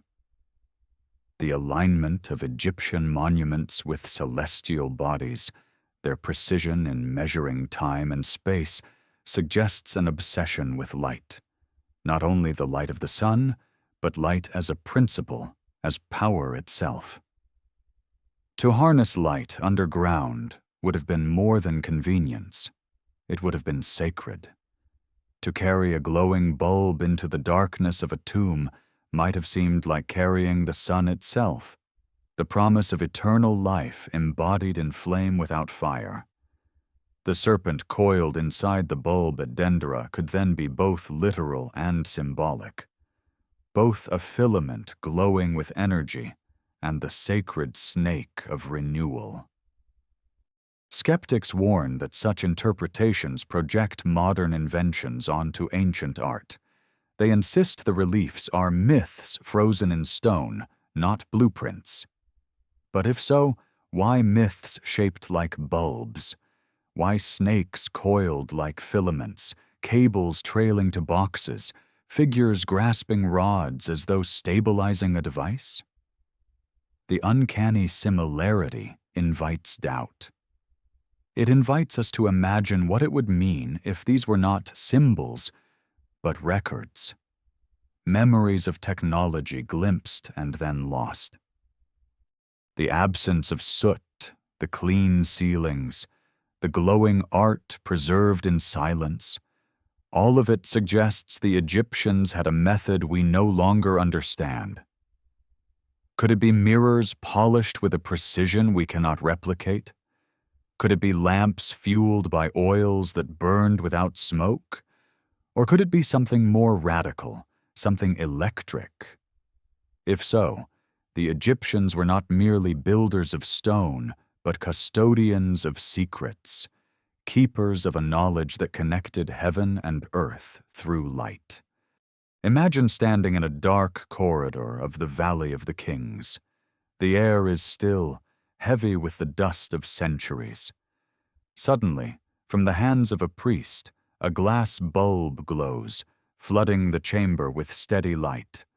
Artists step forward, brushes in hand, painting scenes of gods and journeys into the afterlife, their strokes precise, their colors vibrant.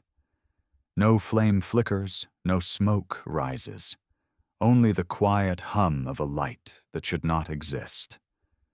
To the people of that time, it would be magic. To us, it would be electricity. The mystery is compounded by the culture's secrecy. Egyptian priests guarded their knowledge with veils of initiation and ritual. Only a chosen few entered the inner sanctuaries. If they possessed advanced techniques, would they not have cloaked them in metaphor, carving them into walls where only initiates could read their true meaning? Perhaps the Dendera reliefs are precisely that, a coded message, technology disguised as myth, preserved across time for reasons we no longer understand. When combined with the Antikythera mechanism and the Baghdad battery, the Dendera lamps fit into a broader puzzle. The possibility that the ancient world knew far more than we credit. Not crude superstition, not stumbling trial and error, but glimpses of science, sometimes expressed as myth, sometimes preserved as artifact. These fragments hint at a forgotten chapter in which human hands, or perhaps other hands, held light in the darkness, guided by knowledge we have only begun to rediscover. As the desert night falls over the ruins of Dendera, the temple walls glow faintly under moonlight. The carvings stand silent, frozen in stone. To one visitor, they are symbols of creation. To another, they are diagrams of technology. The truth may lie somewhere in between, or beyond both. But the question remains, echoing down the corridors. How did they see? In the silence of the tombs, the absence of soot speaks louder than words. It tells us that whatever method they used, it was not fire. And in that absence, we glimpse a light not of our time, a light that still waits to be understood. Across the ancient world, stone was not only shaped into monuments of power, but into instruments of observation. Civilizations that lacked telescopes or satellites, nonetheless built with an awareness of the heavens so precise It startles modern science. They charted the cycles of the stars, measured eclipses, aligned temples with solstices. To walk through their ruins is to feel that one is stepping into vast calendars carved into the earth, calendars so exact that one must ask whether they reflect human patience alone or knowledge passed down from elsewhere. In the rainforests of Guatemala rises the ancient city of Tikal, once a heart of the Maya world. Its temples pierce above the canopy like stone mountains, their steep steps leading to shrines that overlook the jungle. Yet these structures were not scattered at random. They were placed according to patterns in the sky. Archaeologists have noted how Temple Huarquitz, the temple of the great jaguar, aligns with the rising sun during the winter solstice, while Temple Teotihuacan faces the sunset. Other buildings mark the movements of Venus, a planet of deep importance to the Maya. They watched it cycle with such care that their predictions of its appearances rival those of modern astronomers. To them, the stars were not distant lights, but living markers of time, guides for ritual and agriculture. Still, the precision of their alignments raises questions. How did a culture without telescopes calculate with such accuracy? Did they simply spend centuries watching, or did they inherit a framework of knowledge from an older source? Far across the ocean in England, the standing stones of Stonehenge speak in the same language of alignment. Erected more than 4,000 years ago, its giant sarsen stones and bluestones form a circle that frames the rising sun at midsummer and the setting sun at midwinter. On those days, light streams through the monument in perfect harmony, a cosmic event carved into the landscape. For generations, theories have swirled: Stonehenge as temple, as cemetery, as calendar. Whatever its purpose, its builders possessed astronomical knowledge advanced enough to track solar and lunar cycles with extraordinary precision. Some researchers suggest it even predicted eclipses, functioning as a vast mechanical model of the sky. Yet how did Neolithic people, without writing or metal, raise stones weighing dozens of tons and place them with such celestial accuracy? The stones stand in silence, daring us to explain. Back in Mexico, Teotihuacan stretches across the plain with its own cosmic geometry. As we have seen, the Avenue of the Dead aligns with the setting of the Pleiades, while the pyramids of the sun and moon echo the movements of celestial bodies. Some researchers believe the entire city was designed as a map of the heavens, its pyramids representing planets, its layout reflecting cosmic order. At certain times of year, the sun casts shadows across the pyramids in ways that seem deliberately designed, turning architecture into a performance of light and shadow that mirrors the rhythm of the sky. What links Tikal, Stonehenge, and Teotihuacan is not only their function as observatories, but their connection to myth.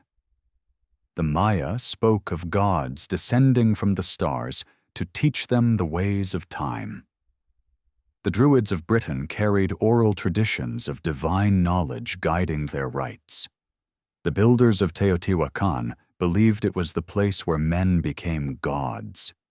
In each culture, the sky was not separate from life, but fused into it. Yet the degree of technical precision still astonishes. It suggests not only reverence for the heavens, but an understanding of them that seems to leap across centuries. Skeptics argue that such achievements are the result of patient observation. Over generations, people who lived by the rhythms of the sun and moon could not help but notice patterns. They needed no outside teachers, only time.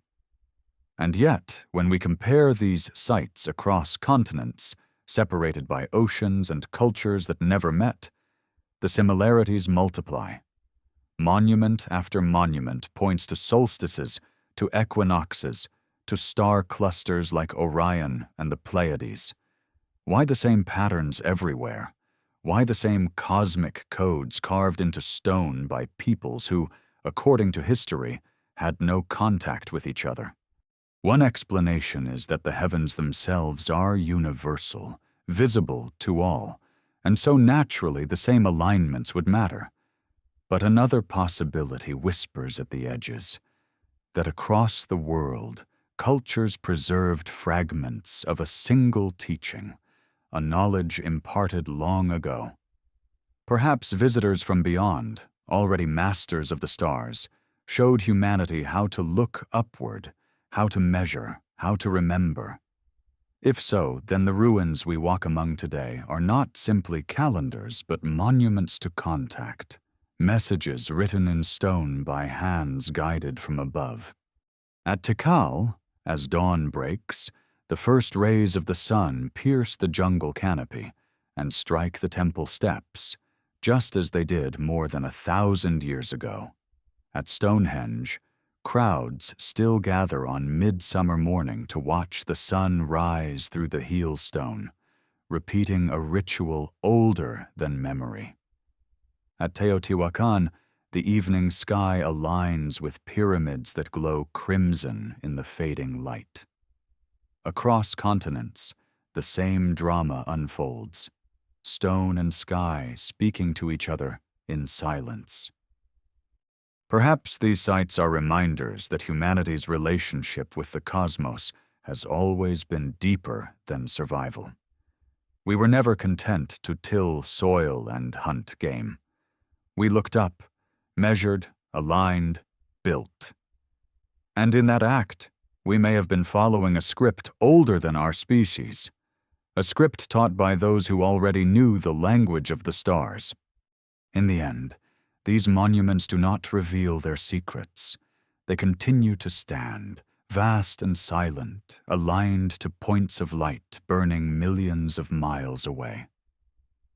But when we stand among them, when we feel the weight of their stones and the pull of their geometry, we sense what our ancestors must have sensed, that we are part of a larger pattern, one written in the heavens. And perhaps, if we listen closely, we may still hear the echo of teachers long gone who once walked beside us and pointed our gaze to the stars. Long before the rise of pyramids or temples, before stone cities or calendars of the sky, humanity's first canvas was the wall of a cave. Across the world, in places separated by oceans and ages, our ancestors left behind painted and carved figures that do not always resemble the animals they hunted or the landscapes they knew. Instead, some depict beings that look strangely out of place, figures with round heads, large staring eyes, elongated limbs, and shapes around their heads that resemble helmets. To the archaeologist, these are stylized humans or spiritual symbols. To others, they are something more, a record of encounters with visitors whose appearance was so alien to early eyes that the only way to preserve them was in art.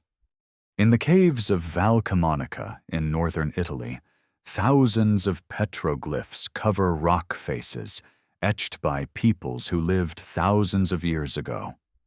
Among the depictions of deer, hunters, and rituals are figures that stand apart.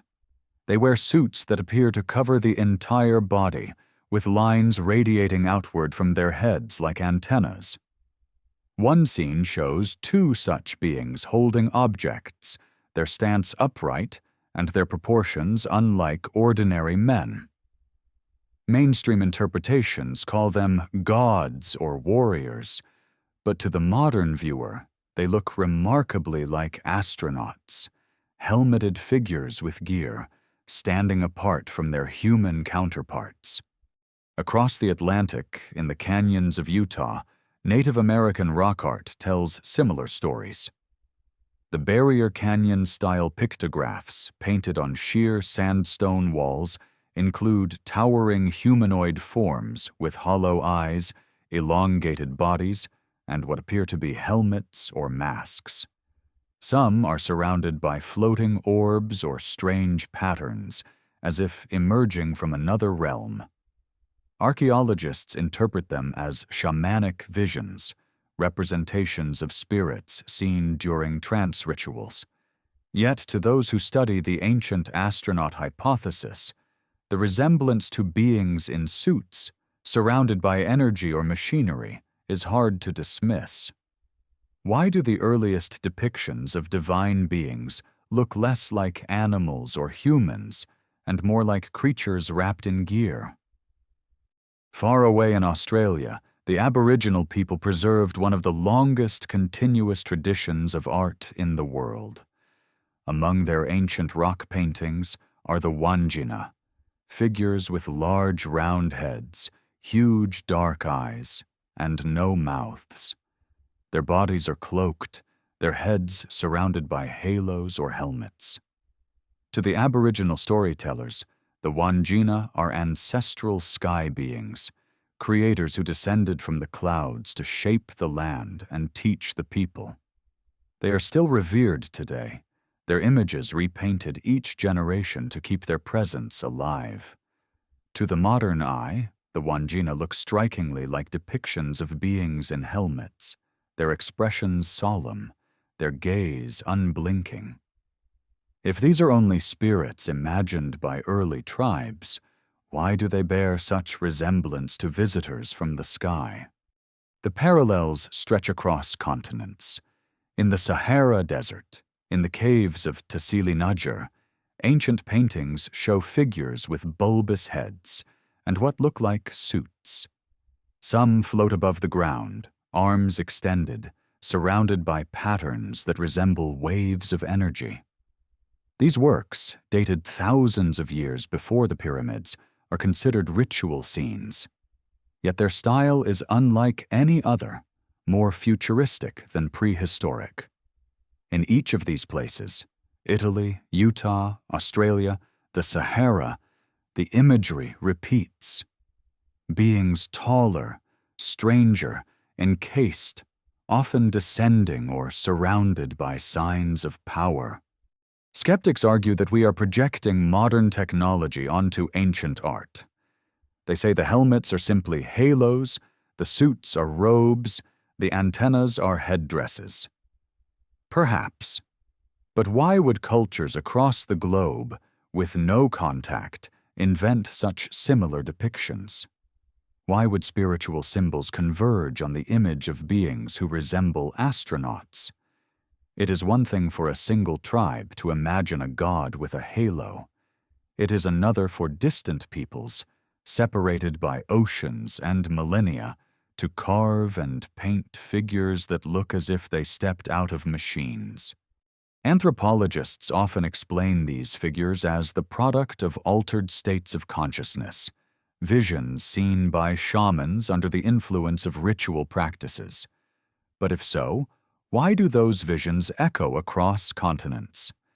Why do the shamans of Italy, Utah, Australia, and the Sahara all see beings with helmets and suits? One possibility is that these visions are not hallucinations, but memories, fragments of encounters passed down in art, reinterpreted as spiritual, but rooted in something witnessed. Imagine the perspective of a hunter 10,000 years ago. The world is firelight, stone, and sky. Then, one day, a being appears, shining, covered, masked, descending with light and noise. How could he describe it? He could not write. He could only carve, paint, scratch on stone the figure that burned itself into his memory. The being becomes a god in the tribe's stories, a spirit in their rituals, and its image endures for millennia on cave walls. We, thousands of years later, look upon the same image and see what they could not name, a visitor in a suit, a traveler from the sky. The art of early humans, then, may not simply be myth, it may be testimony. Testimony distorted by time, refracted through the lens of culture, but testimony nonetheless. The Wandjina of Australia, the Barrier Canyon figures of Utah, the Valcamonica petroglyphs, the Tassili beings of the Sahara, all may be fragments of a single story. That in humanity's infancy, we were not alone. Someone visited, someone taught, someone left. And in their absence, our ancestors painted their memory on stone so they would not be forgotten. Today, as the sun sets over these ancient sites, the figures still watch. In Valcamonica, their etched outlines glow as shadows lengthen across the rock.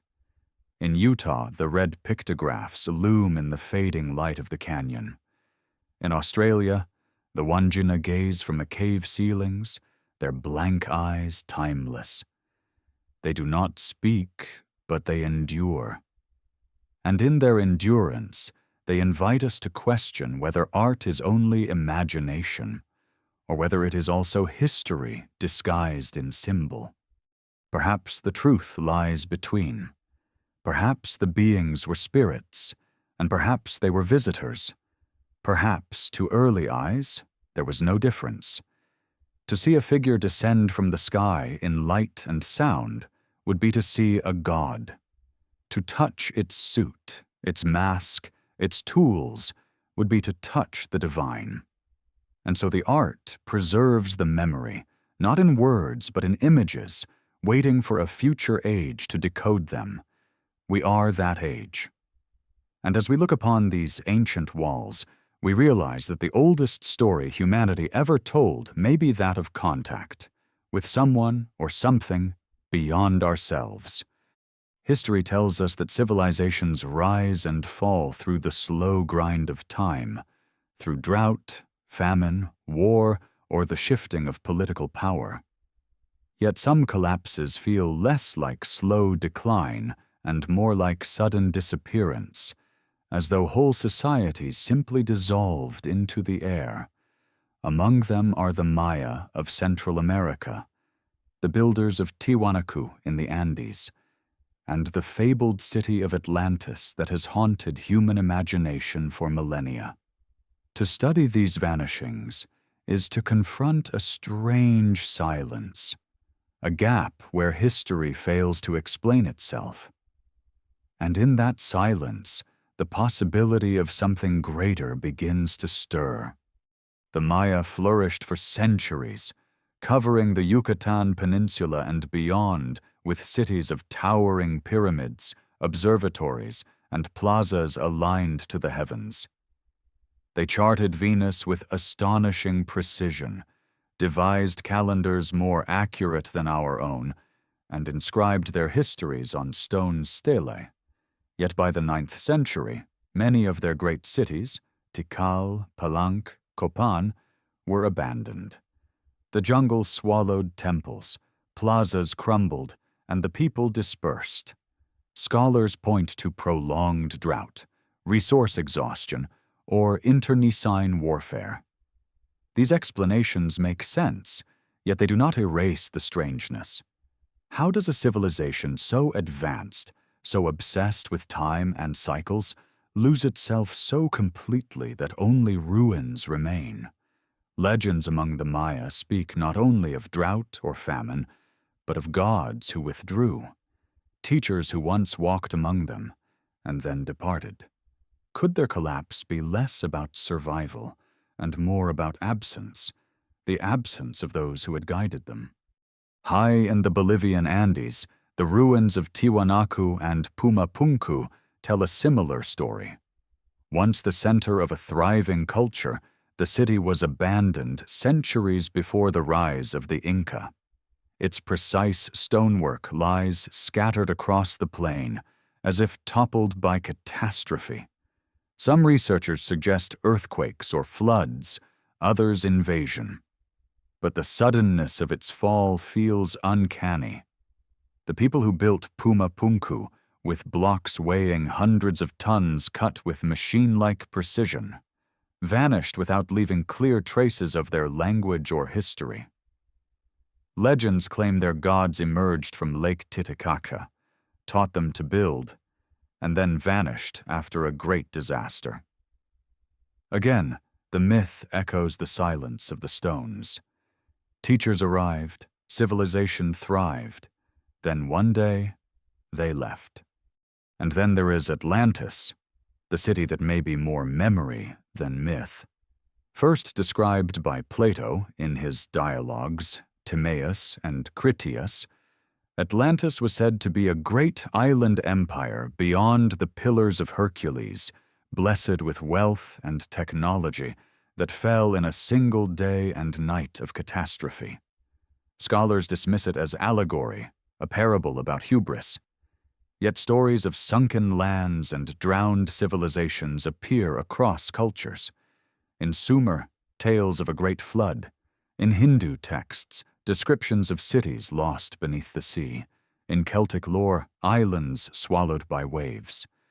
The memory of a world destroyed by water persists across continents. Could Atlantis be less an invention and more a distorted recollection of an actual place, a civilization erased by cataclysm? Perhaps the same flood that other traditions attribute to the anger of gods? What binds these stories together, the Maya, Tiwanaku, Atlantis, is not only their disappearance, but their resonance with myths of return. The Maya awaited the reappearance of their sky gods. The Andean people told of Viracocha's promise to come back. Plato's Atlantis was said to have been destroyed, yet fragments of its memory endure in the idea that it may one day rise again. The pattern suggests that for many cultures, civilization was not wholly self-made. It was a gift, a partnership, a legacy left by others. And when those others left, the civilizations faltered, as if their foundation had been withdrawn. Skeptics argue that all of this can be explained by natural causes: drought, volcanic activity, political collapse. And perhaps they are right.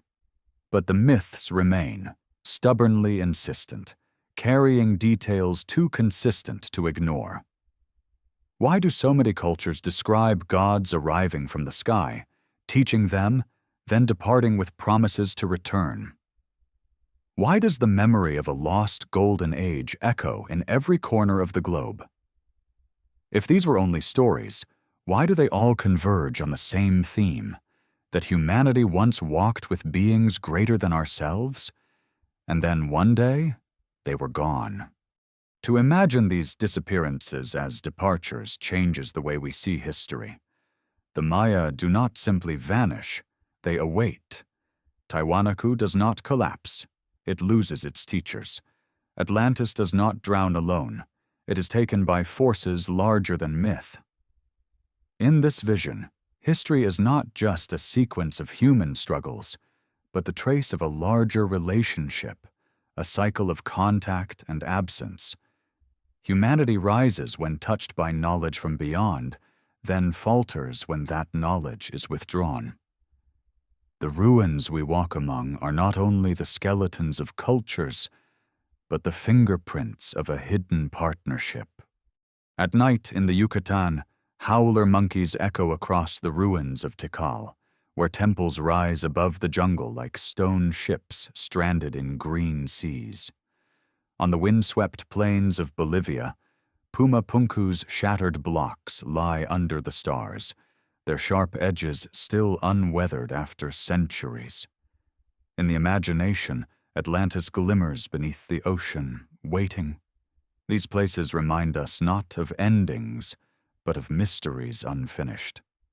They are invitations to wonder whether the civilizations we admire were truly alone, or whether they carried the memory of others who came before, others who may yet return. The silence of their disappearance is not emptiness, but echo. It is the sound of a story we have forgotten, a story written in myth and ruin. Perhaps we are not the first to build, to learn, to rise. Perhaps history is less a straight line and more a cycle of encounters, where knowledge arrives like a gift, vanishes like a shadow, and leaves us searching among the ruins for clues of what we lost. For every mystery carved in stone, for every legend that whispers of gods descending from the sky, there is a voice from the modern world that insists on reason. Archaeologists, historians, and scientists look at the same monuments, the same artifacts, and see not visitors from the stars but human ingenuity, human labor, human imagination. The Great Pyramid becomes a triumph of ramps and manpower. The Nazca Lines become ritual walkways. The Moai of Easter Island are dragged on ropes. The Antikythera mechanism is explained as the lone genius of a forgotten craftsman. In this view, there is no need for aliens, no need for lost civilizations. Humanity, they say, is remarkable enough without invoking the impossible. And they are not wrong to be cautious. History is filled with stories of exaggeration and myth, of people who mistake coincidence for design. Science asks for evidence, material, measurable, repeatable. To claim that visitors from the stars guided humanity requires proof as solid as the stones of Giza. But the proof does not come. There are no alien bones in museum cases, no spacecraft preserved in the sands, no devices beyond dispute. What we have are anomalies, puzzles that suggest but do not confirm. For the guardians of orthodoxy, suggestion is never enough. And so they dismiss, they explain, they reduce. Yet the questions remain. Why do cultures separated by oceans share myths of beings descending from the heavens? Why do structures built with primitive tools display precision rivaling our own? Why do artifacts appear centuries ahead of their time, with no precedent and no successor? Skeptics answer with coincidence, with the brilliance of human imagination, with the determination of our ancestors. And perhaps they are right. But to stand before the ruins is to feel something more. It is to sense that coincidence, repeated again and again across the globe, begins to look less like chance and more like pattern. There is also the matter of silence. When anomalies do not fit, they are often ignored. Textbooks mention the Antikythera mechanism in passing, but rarely dwell on the implications of a mechanical computer existing centuries before its time. The Baghdad battery sits quietly in a museum, explained away as a jar. The Dendera reliefs are catalogued as myth, their resemblance to electric lamps unacknowledged. Orthodoxy does not lie, but it resists. It resists because to admit the possibility of something greater is to rewrite the story of humanity itself. It is to say we are not the first, not the only, not the sole authors of our past. Science itself is built on skepticism, and rightly so. But there is a difference between skepticism and dismissal. Skepticism asks questions. Dismissal closes them. Too often the mysteries of the ancient world are brushed aside as curiosities, as if wonder itself is unscientific. Yet history has shown us that what was once dismissed as fantasy often becomes fact. Flight was once impossible. The atom was once invisible. The idea of walking on the moon was once absurd. Should we not then allow the possibility that the past may hold truths as strange as our future? Some argue that the Ancient Astronaut Theory insults humanity, diminishing our ancestors by claiming they needed help from beyond. But perhaps it does the opposite. Perhaps it honors them by admitting they were witnesses to something extraordinary, by taking their stories seriously rather than reducing them to allegory. To say Ezekiel saw only a metaphor is to call him blind. To say the Maya carved only fantasy is to deny their genius. But to say they recorded what they saw, strange wheels of fire, gods descending, kings in machines, is to respect them as observers of reality, however strange that reality may have been. Still, the divide persists.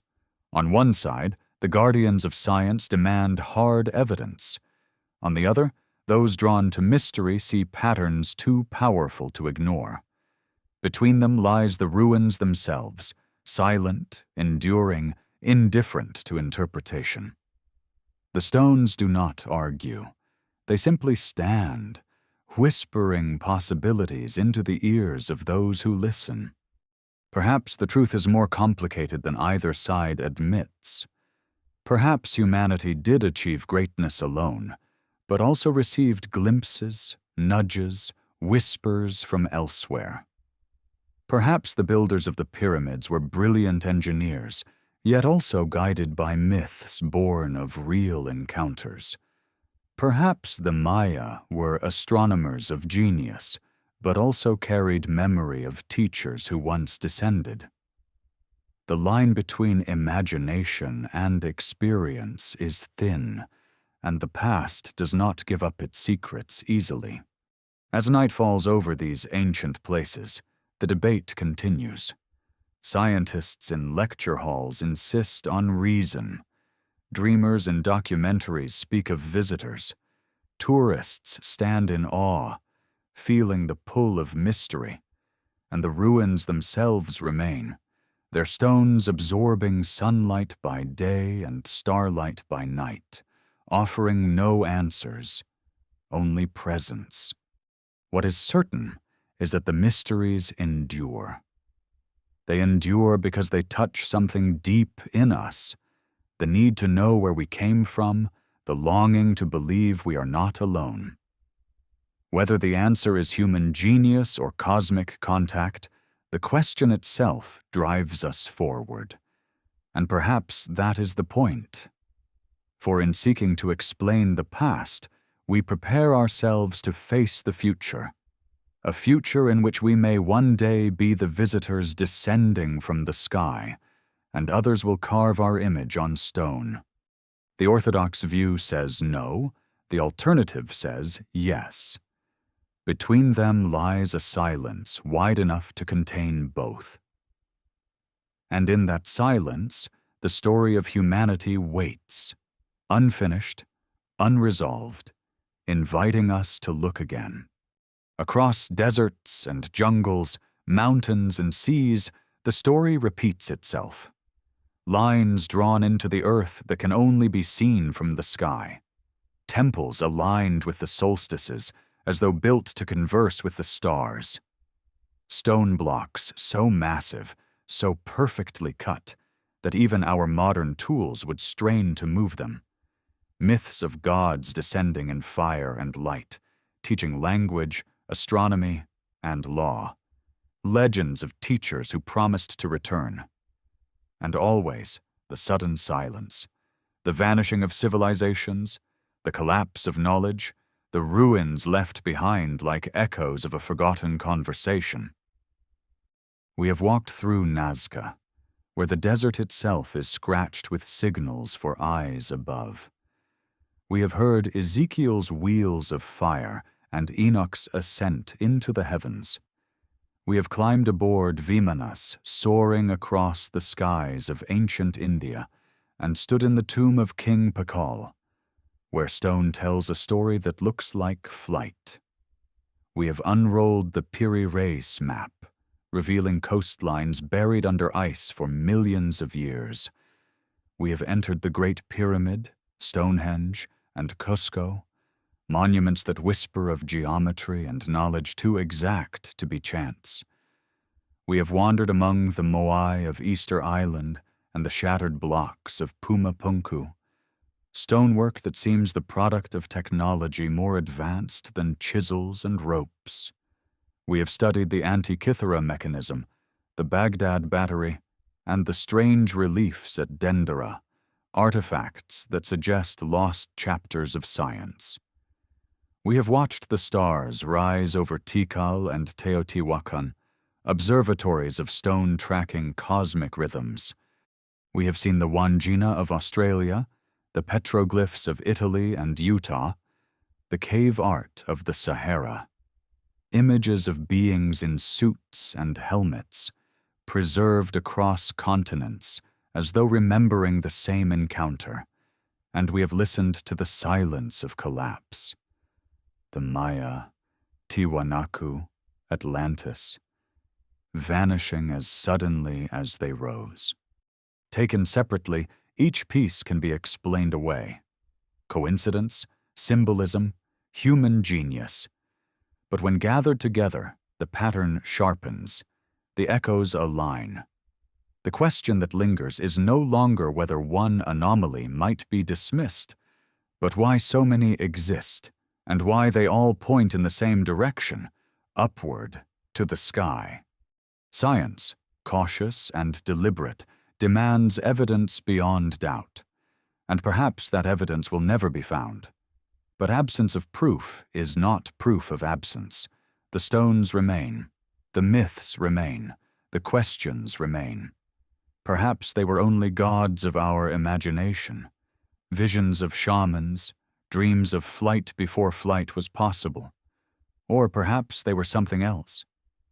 Perhaps in humanity's earliest chapters, the sky opened and visitors came, not to conquer, but to guide.